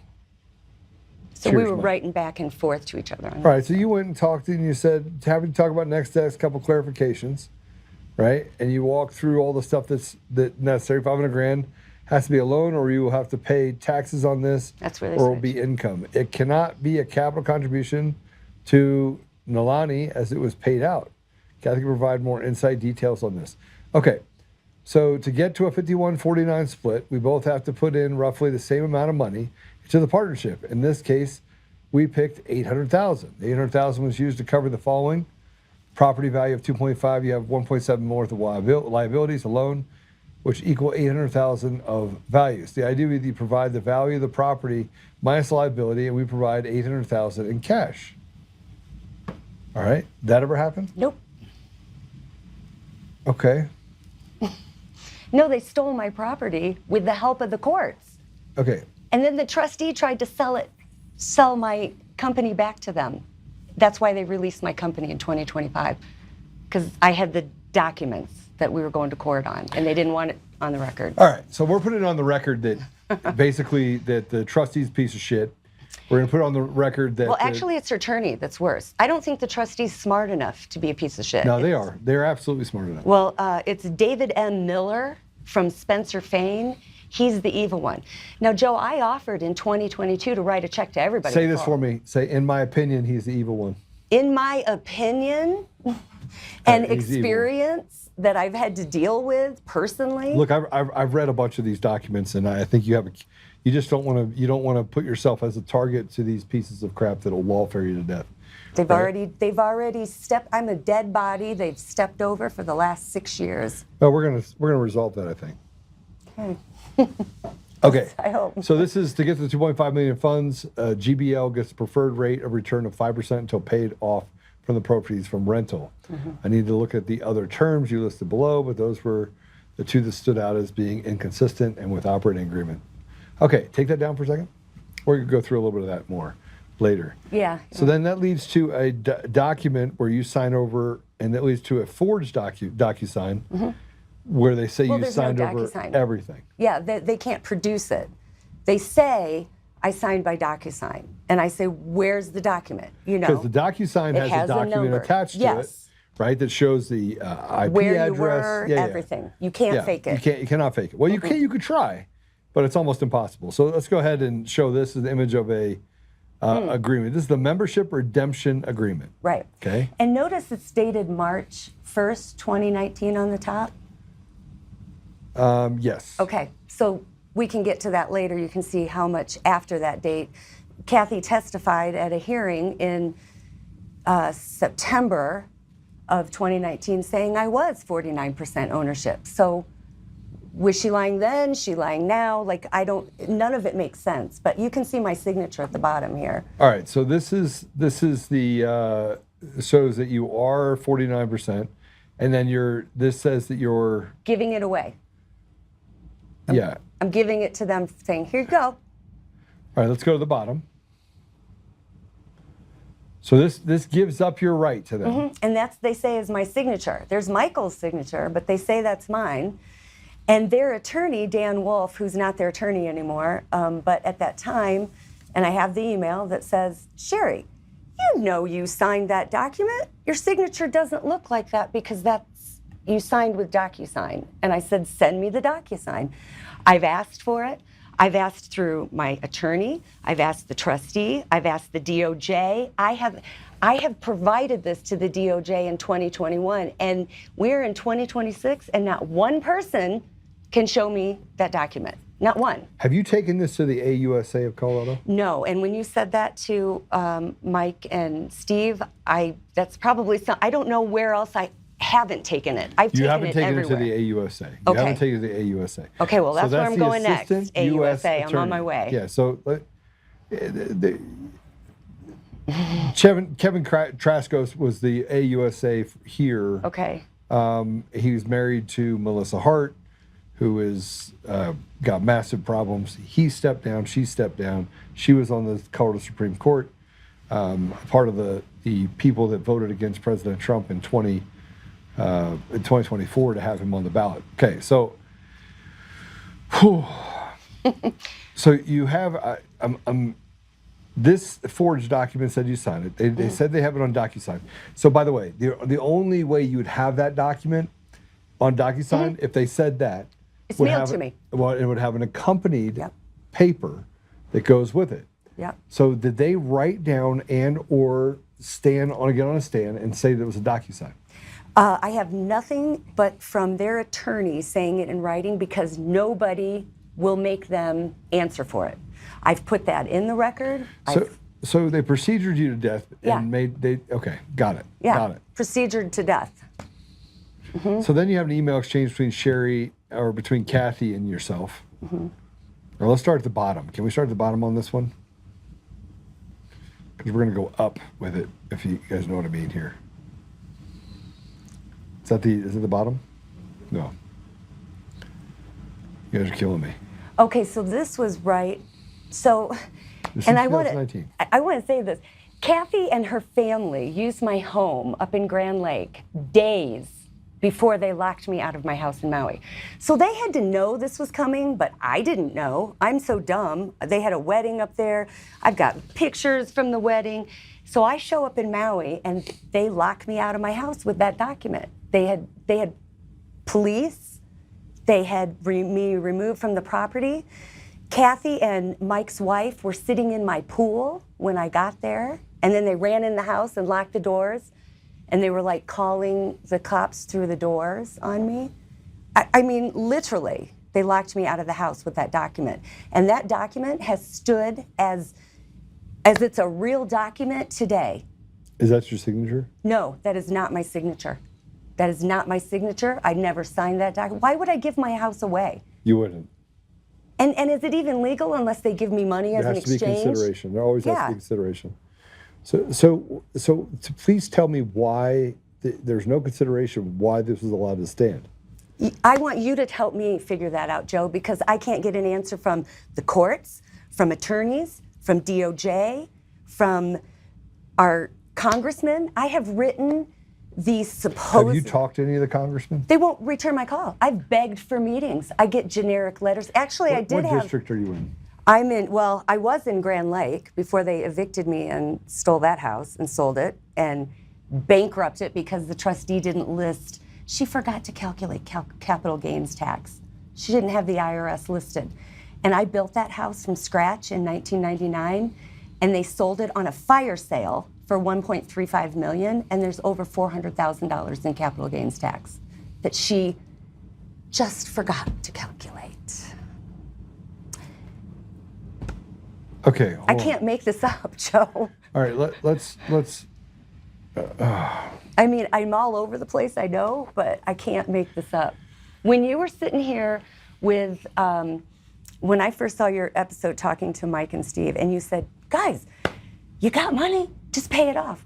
I offered the bankruptcy court, and it's on the record, I will bring $700,000 of cash to show you I have it to pay everyone off, which I only have about $64,000 in debt, really. I was gonna pay my house in full, I was gonna pay everything in full just so they'd go away, and they told me no. How did they tell you no? They said, no, I have it in the record. I said, is this a voluntary bankruptcy or is it involuntary? When did it become involuntary? Somebody show me. I've asked the court. They just, again, I'm a dead body. They step over. They don't have to respond to me. They don't have to answer me. Until I got competent counsel out of Texas, because there is none in Colorado. Well, that's not true. I do have a good attorney now in Colorado, but. Who's your attorney here now? Burke Baumgartner. Okay. Yeah, and he is very busy with all the corruption in Colorado. But until I got a good bankruptcy attorney in another state that said, my God, Sherry, she calls it the Wild Wild West out here, but she started helping me, telling what I needed to do and refile and refile and refile and make that trustee take action and get it on the record. That's when I started getting action. Okay. You're still in this lawsuit right now. You're still in the bankruptcy. It still has not been resolved. All the money's gone. Everything's missing. In fact, I've got the IRS. She hasn't filed taxes on the estate for 4 years. Okay. So you can start to see, where do you live now? What district are you in? I'm in Castle Rock. You're in Castle Rock. So you're in Lauren Boebert's district. Yes. Okay. Well, I'm going to do something, Lauren, right now. I'm going to text Lauren Boebert right now. I'd love someone to talk to me. You're the first one, Joe, that's given me a platform on this. Lauren Boebert.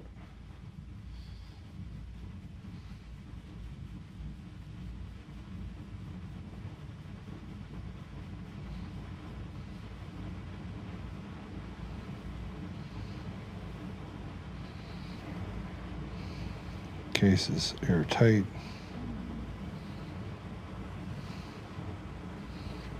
You have stolen her.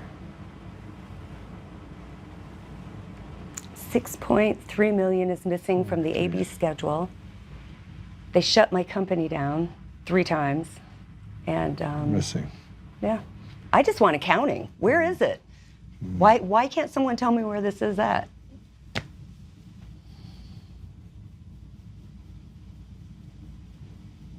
Rotted to the core. Hold on. Sorry, I'm doing this one more time.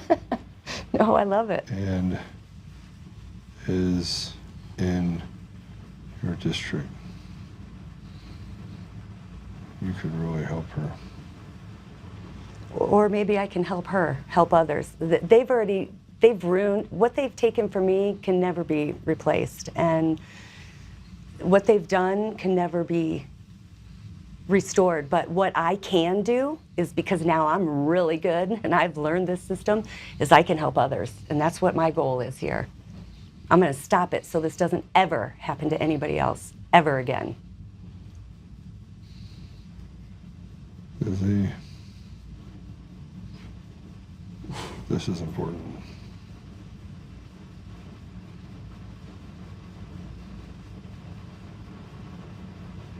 There we go. Thanks, Joe. All right. So I just actually sent Lauren Boebert a text while I was on here. Lauren, don't disappoint me, please. This is, yeah. So Lauren's typically pretty good at it. I mean, Okay. she's, yeah. I mean, look, I'm not. I will not say that she does everything I want her to do, but she does a lot of good. Good. Right. Okay. So here's an email exchange between you and Dan Wolf. Tell me, that's the attorney for Michael and Kathy, right? Yep, that's the one that said I signed it DocuSign. Okay, so here, let's go to the part where it says you signed on DocuSign. Where is that? You know full well that you signed the redemption agreement and assignment. Change of ownership. Okay, let me read it. Right there it is. You know full well that you signed the redemption agreement and assignment attached to your email of May 14th, where you transmitted those signed documents to Mike, and the email thread between you and Kathy regarding the change in ownership of Okakope and your execution of the documents. As you know, as reflected in those attached, you signed the documents electronically via DocuSign, which is why your signature appears the way it does. Corporate documents are not required to be notarized and normally are not notarized. It's the only document between us that wasn't. Listen, Seriously. It's not a complete document. A complete document for DocuSign has to include, it is literally in the Electronic Signature Act that Bill Clinton put into place. This is the easiest thing ever. Well, why am I still here 6 years later, Joe? And it's fortunate that you're resulting to being untruthful. That's typical of them. Be advised of knowing that making false statements, including to law enforcement, could potentially result in both civil and criminal liabilities. That's illegal. I urge you to consult with an attorney, consult with a lawyer before taking further actions for making false statements that could have serious consequences for you. Also, in view of your actions, you should be hope for cooperation from Okakope and connecting your bankruptcy filing. The liens filed on your Grand Lake property is a matter of public record, and the information is readily available through the county clerk and any local title company. Yeah. Okay, so now he's talk about threatening. that. Now he's threatening you. Yeah, let's talk about that. I didn't know they filed $1.6 million of fake liens and deeds on my Grand Lake house. Now, they took them all off, so nothing happened. You can file fake claims in the bankruptcy court. If you're dirty and you're corrupt, it's okay. And this is Dan Wolf. Where's Dan Wolf now? I don't know, because that's not their attorney anymore. But, so Hey, Patrick, do me a favor. Reach out to Dan Wolf and get his thoughts on this email and ask him if he could provide us with the document related to her signature on this via the DocuSign, that he made an accusation. Make sure you record that conversation, please. Thank you. All right. We're going to reach out to him right now. Wonderful. Have a nice little conversation with Mr. Wolf. Wonderful. I see little value engaging further back and forth with you, given their refusal to recognize the undeniable fact that you no longer have any interest in the property. They continue threats to unlawfully take matters into your own hands and to forcibly break and enter the property. Okay. This is thuggery.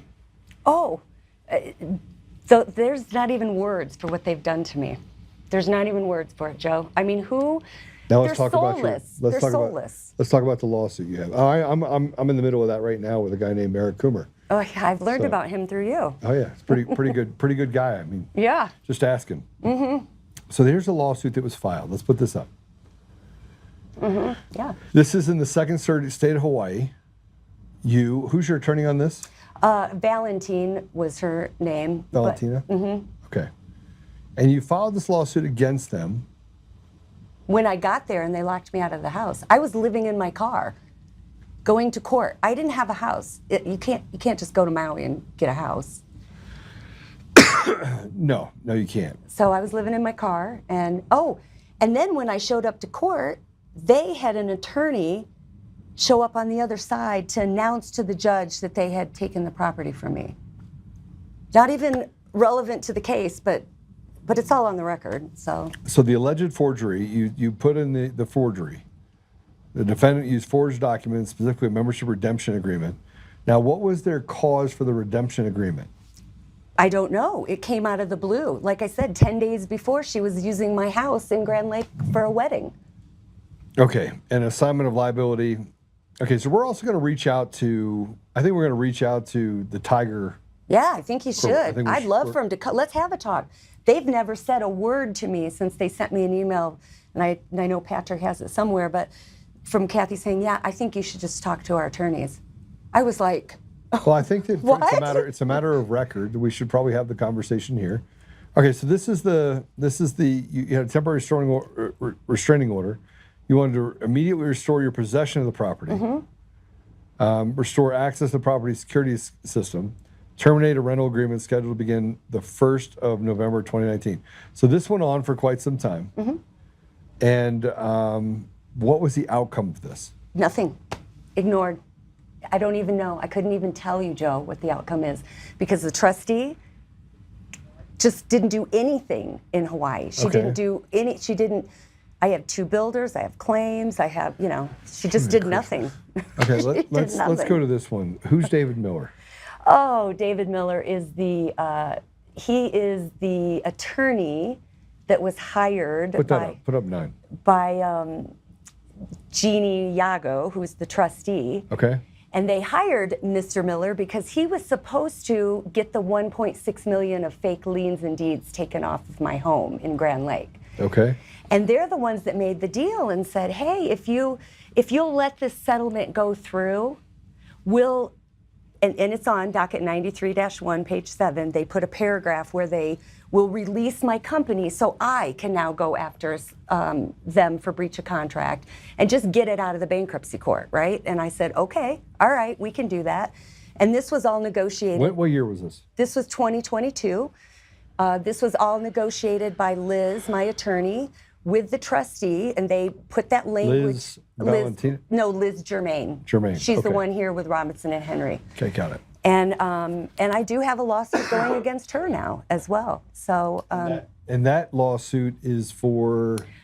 Malpractice, breach of fiduciary duty. Did you go after her bond on her insurance as well? Well, did you notify her insurer on that? I did, but they ignored me. Okay, who is your attorney on that one? Burke Baumgartner is my attorney on that one. He's out of Texas. No, he's here in Colorado. Okay, perfect. Where does he reside? He's I emailed Patrick the district he's in. I can't remember. Okay. Hey, he told you what? He told you this is absolute horse crap? Well, it took him, it took a long time for them to look at everything. Yeah, and then I know because it was a lot for me to. I'm peruse, sure. right? I'm sure. And we haven't even probably scratched it, but yeah. After he saw what was going on, he just said, "Yeah, okay, I'll take this on." I had a couple attorneys before that in Colorado that really screwed things up, and he had to kind of. I mean, we really don't have good attorneys in Colorado. That's just a fact. They pretend, but they really don't know what they're doing. And compound that with the judges that either don't know, don't care, or all work together. I don't know what the answer is, Joe. I'm just I'm like you, trying to get to the bottom of this. Okay.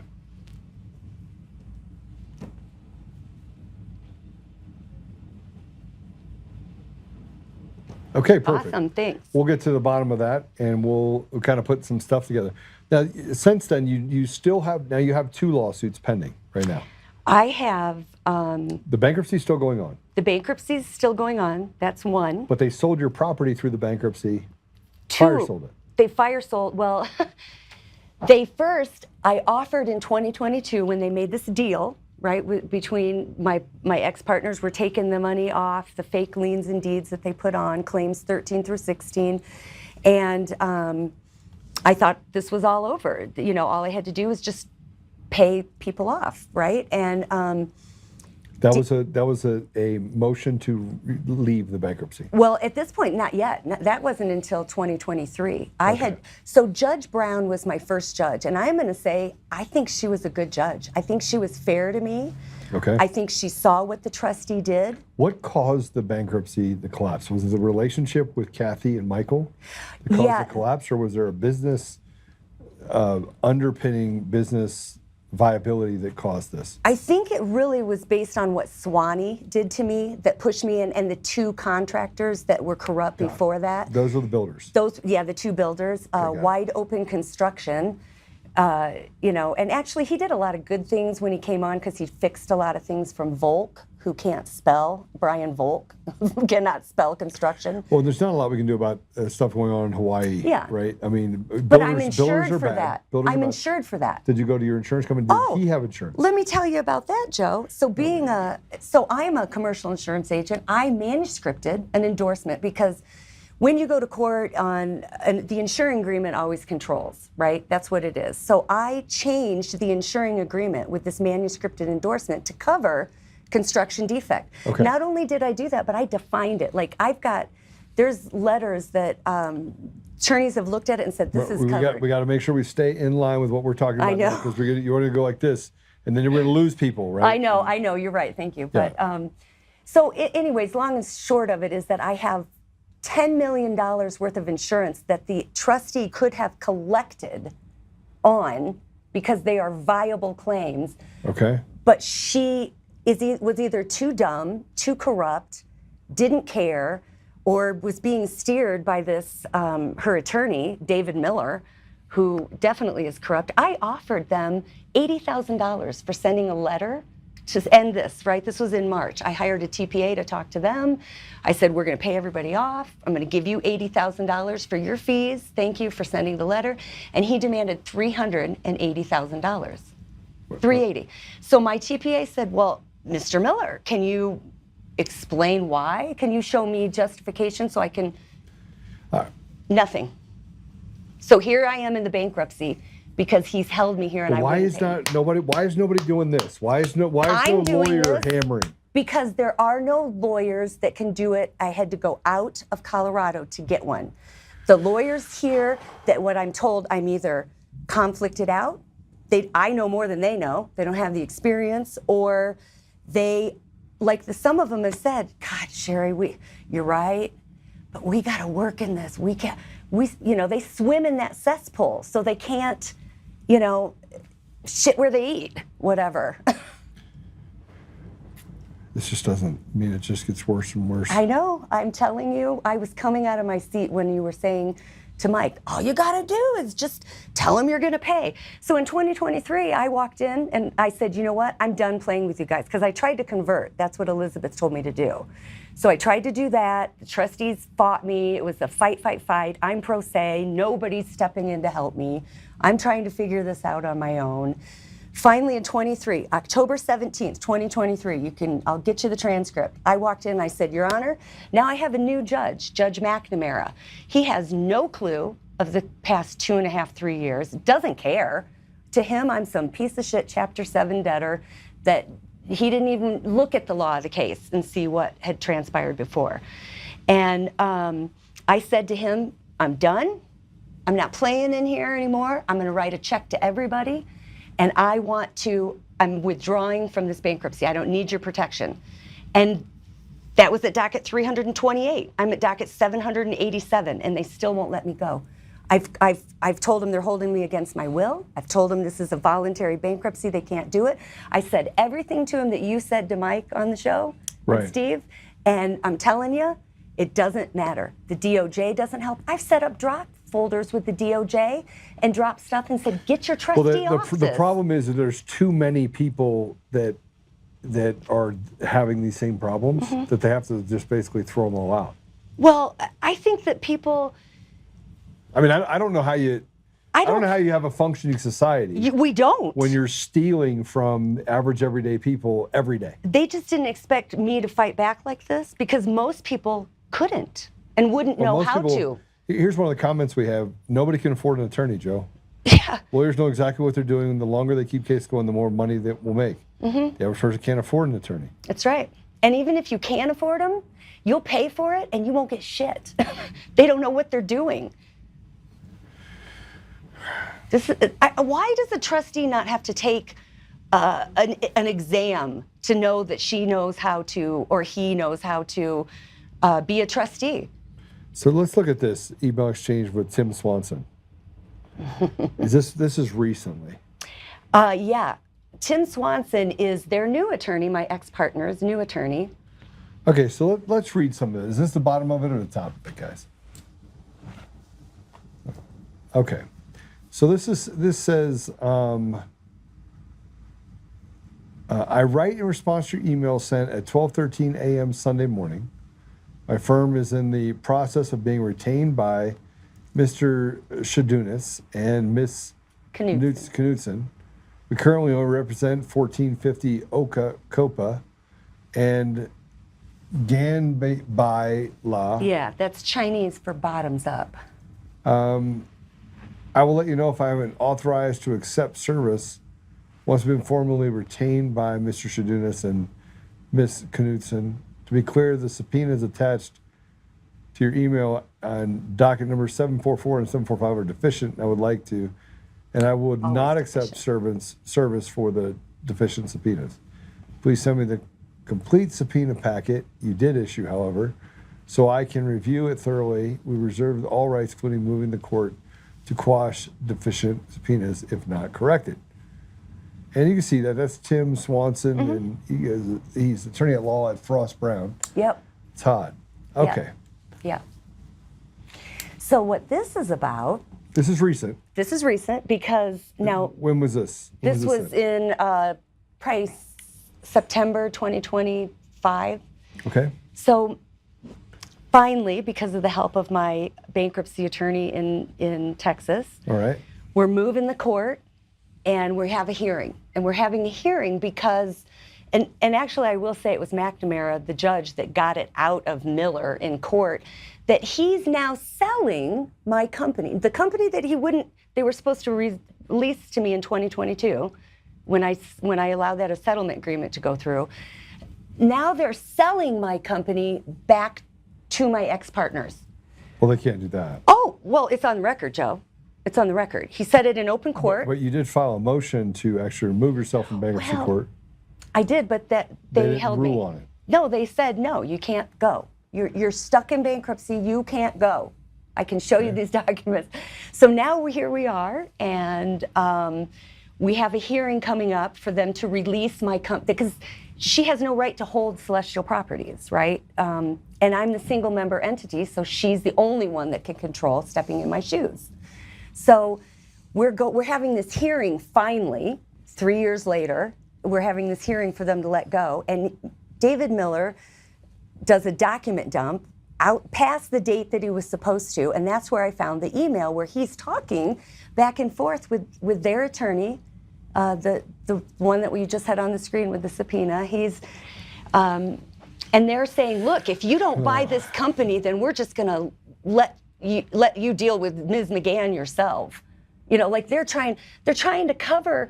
First of all, my company has no value except the claims that it holds. So you're trying to sell the company to the person that it has the claims against, and you're trying to hide your, malpractice of the trustee. So anyways, they stopped it and they released my company. Then they finally gave it back to you. They gave it back to me on October 14th, 2025. Okay, so you have your company back. Have my company back. So that's doing well now. Well, no, it's broke. There's nothing there. And the trustee held it just long enough, just 3 months past the statute of limitations. So the claim's barred because they sold the property. Supposedly, they sold the property July 2nd, 2022. There's no record of it. It doesn't show on Zillow. You haven't gotten any paperwork. I haven't had one piece of paper to show me where anything's gone, Have you Joe. filed a motion to get that information? I filed a million motions. Your attorney now is doing lots more, right? Well, he's getting involved in this now, but you have to understand it's been months for him to just. So how much money did you lose through all this? Oh, millions. I have 20 million lost through my company. I have 6 million missing from my AB schedule. I mean, it's not even about the money. I can make money. I'm really good at making money, okay? This is about justice. This is about what you're doing to the American people. Yeah, I'm good at making money, so it's kind of... It is, you know what I'm saying? I'm not saying I don't want them to reimburse what they've taken from me, but they can't make me whole, ever, because money won't make it whole. Yeah. And how many people are out there that don't have a voice, that they just snub out and they don't know how to file 787 dockets? Most people. Right, most. Yeah. Most, right. Well, I'm the one that they picked the wrong one because now they've changed my trajectory of life. But this should have the FBI written all over it. And have you met with the FBI? I have met with them. I've talked to them. I've talked to them every quarter. I call them. I send them emails. I send them letters. You have no idea. I am the worst nightmare. I am the squeakiest wheel out there, and I am not being heard. And so you've done all this. This sounds so familiar. It sounds like a broken system. And I want to remind everyone that the reason why we're talking about this right now is Sherry is you. Yeah. Sherry's you if, let's say, that a flock camera picks you up and says you're doing 75 and a 35 and sends you a ticket for $800, and then you get to court and you're like, yeah, I wasn't driving the car. And they're like, yeah, well, we don't have a picture of it. It's your car. So you actually have to pay the $700. Yeah. So the system is designed, it's fundamentally broken. And these aren't judges, they're just advocates for these hired henchmen, which means you're nothing but a slave. Yep. They've proven that they can actually make it so that pedophiles get out after rape. As long as you don't rape the same child more than twice, then you don't go to jail. Disgusting. And if you want to kill your kid, you can kill your kid in Colorado all the way up to the day that he's born. Imagine that. Can't. We have got to get to a place where we hold people accountable, where there's accountability, because that is a functioning, thriving society. Right now, what we have is a shell of its former self. And you know what else, Joe? I think the problem is that we all just accept it and go, that's the system. It's how it is. It's not how the way is I'm it? built. Me either. There's more Me people either. like us, by the way, that are not willing to do it. And they put good people inside of positions as police officers and in order to basically be the backbone behind the system. And then you have these corrupt judges and corrupt lawyers that basically have stolen everything from the American people. And it festers and they allow it. It's like they create it to breed. Well, we have much more we're going to do on this. We'll have a follow-up with you. Thanks for coming in the studio with us. Thank you. We're going to reach out to Dan Wolf. We'll also reach out to some of the other people that are involved in this, other lawyers. I know Patrick called the trustee and David Miller, but they haven't contacted him back. So Patrick, you reached out to them, they didn't call you back. All right, well, let's continue to follow up with them, and let's get some stories out, and let's do some exposés on them, right? Let's get some exposés and do some digging on the trustee and these other attorneys. Look, the one thing I can tell you about me, Sherry, is that I am my brother's keeper. So I want to make sure that we tell the story that is affecting everyone out there. I agree. And if you think about it, our judiciary's rotted, our education system's rotted. Totally. They're holding our kids hostage. Yep. They're doing things to groom and indoctrinate the next group of people. And I have to tell you, I think most kids are waking up to this reality, and parents have had enough. But now we have to find a way to stand up and fight against this. So we're going to help you do that. Well, I'm here to help you too, Joe. So I want to be part of this movement. This is a bunch of bullshit. Yeah, it is. It is a bunch of bullshit. Look, I want to, if I could say this last thing before we go, right? And then I'm going to pray it out. And Sherry, I'm going to ask for you to have some peace, because I think you need peace. Above all else, the one thing that people who have been wrongfully taken advantage of is they just want peace. Yes. Peace. Amen. But I am going to say this.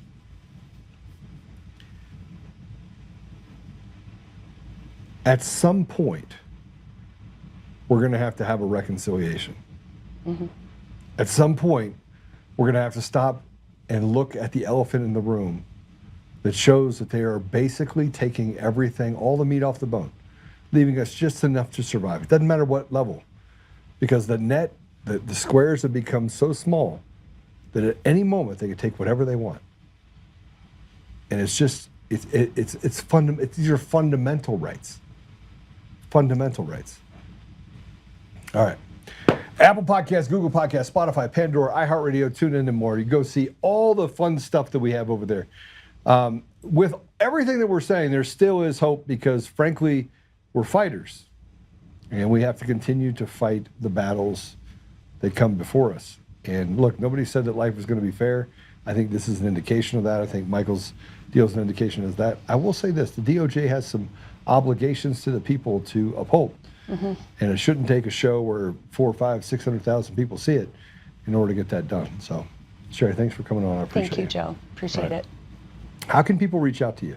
If people want to reach out to you, well, you can email me at smcgann, smcgann, at judicial-alchemy.com. Spell that. JUDICIAL -alchemy, ALCHEMY.com. You know why I said that? Yes. It's not just the young people that can't spell. No. We have trouble at every level for spelling. And if I can help anyone, email me. I am free service, pro se. If it can just, like Joe said, give you peace for a minute, let me help you. I'm here for that. All right, let's pray it out. Sherry, thanks for coming on. Thank you. All right. Father God, thank you for this time that we've had together. Thank you for Michael and Steve. Even though Steve is a Dallas Cowboys fan, Father, we just know that you're not a Dallas Cowboy fan. You're probably a Steelers fan. But we thank you for the time that we were able to help with those great men that have been fighting for 16 years and show just the ability to have that spirit to fight against what is wrong. Father, we are grateful for Sherry. We're grateful for not only the story that she's told about what's gone on, this unfairness that's happened over the last 7 years, but we also want to highlight her courage and thank you for her ability, her tenacity to stay in the gap and do what is necessary to hold people accountable. And yet, Father, as we see these wrongdoings against people, we can see more now and more clearly now that it is systemic, that this is a system that was designed to take from good people what was never theirs to take. So we ask you, Father, to give Sherry peace, give Mike and Steve peace. As you help them through this journey to get to a place of accountability, I ask you, Father, that people can rise up around them, protect them, and show the disdain for the evil people that have done evil things to them. We also, Father, know that we're at that place. We're at that place where it's the final hour. We can see the institutional rot. We can see the evil in its purest form. So we just ask you, Father, to give us a voice collectively, to stand in the gap with us, and to help us be instruments for the greater good of restoration, restoring you to our community and to our country. Father, we're grateful again for the opportunity to be born at a time such as this and to be a part of fighting against this evil. We say these things, Father, humbly in Jesus' name. Amen. Amen. All right. Thank you, by the way, for whoever told me to take my hat off when I pray. I think you're right. I probably should always take my hat off when I pray. And by the way, God is definitely 100% not a Dallas Cowboy fan. He 100% is a Pittsburgh Steelers fan. I don't care what you say. I mean, look, I was sleeping one day and I woke up and I was like, wow. And I saw it as clear as day. There was Jesus walking along. He's wearing a cap and it said Pittsburgh Steelers on it. So, all right. Sherry, thanks for coming in. I really appreciate you. Yeah, right. Thank you. Remember to hit the up button on the way out. Make sure that you share us. You're the ambassadors of truth. And more importantly, these stories are about people in our community. These are our brothers and sisters. And so as I reach out to some of you, you'll notice I never ask you. I never ask you what political party you're at or, how'd you vote, right? And how do you feel about this social issue? It shouldn't matter. You have to learn to accept each other where we are, not where we want them to be, And frankly, none of that matters if we can't get to a place where we can have peace collectively. So God bless you, and I will see you tomorrow.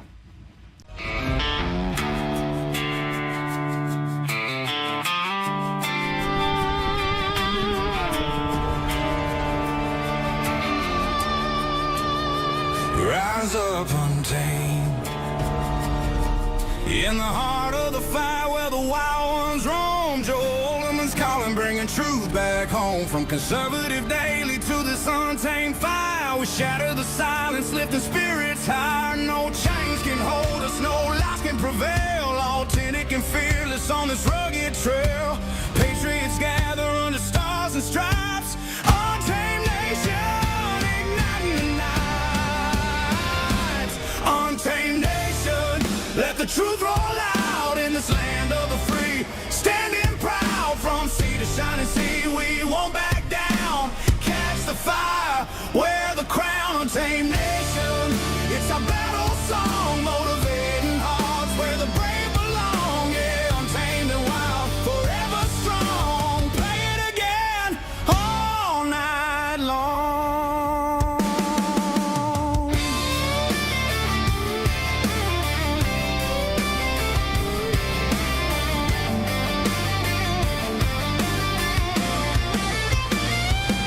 Break the mold, chase the real. No more games, time to heal. Joe's voice leads the untamed crew.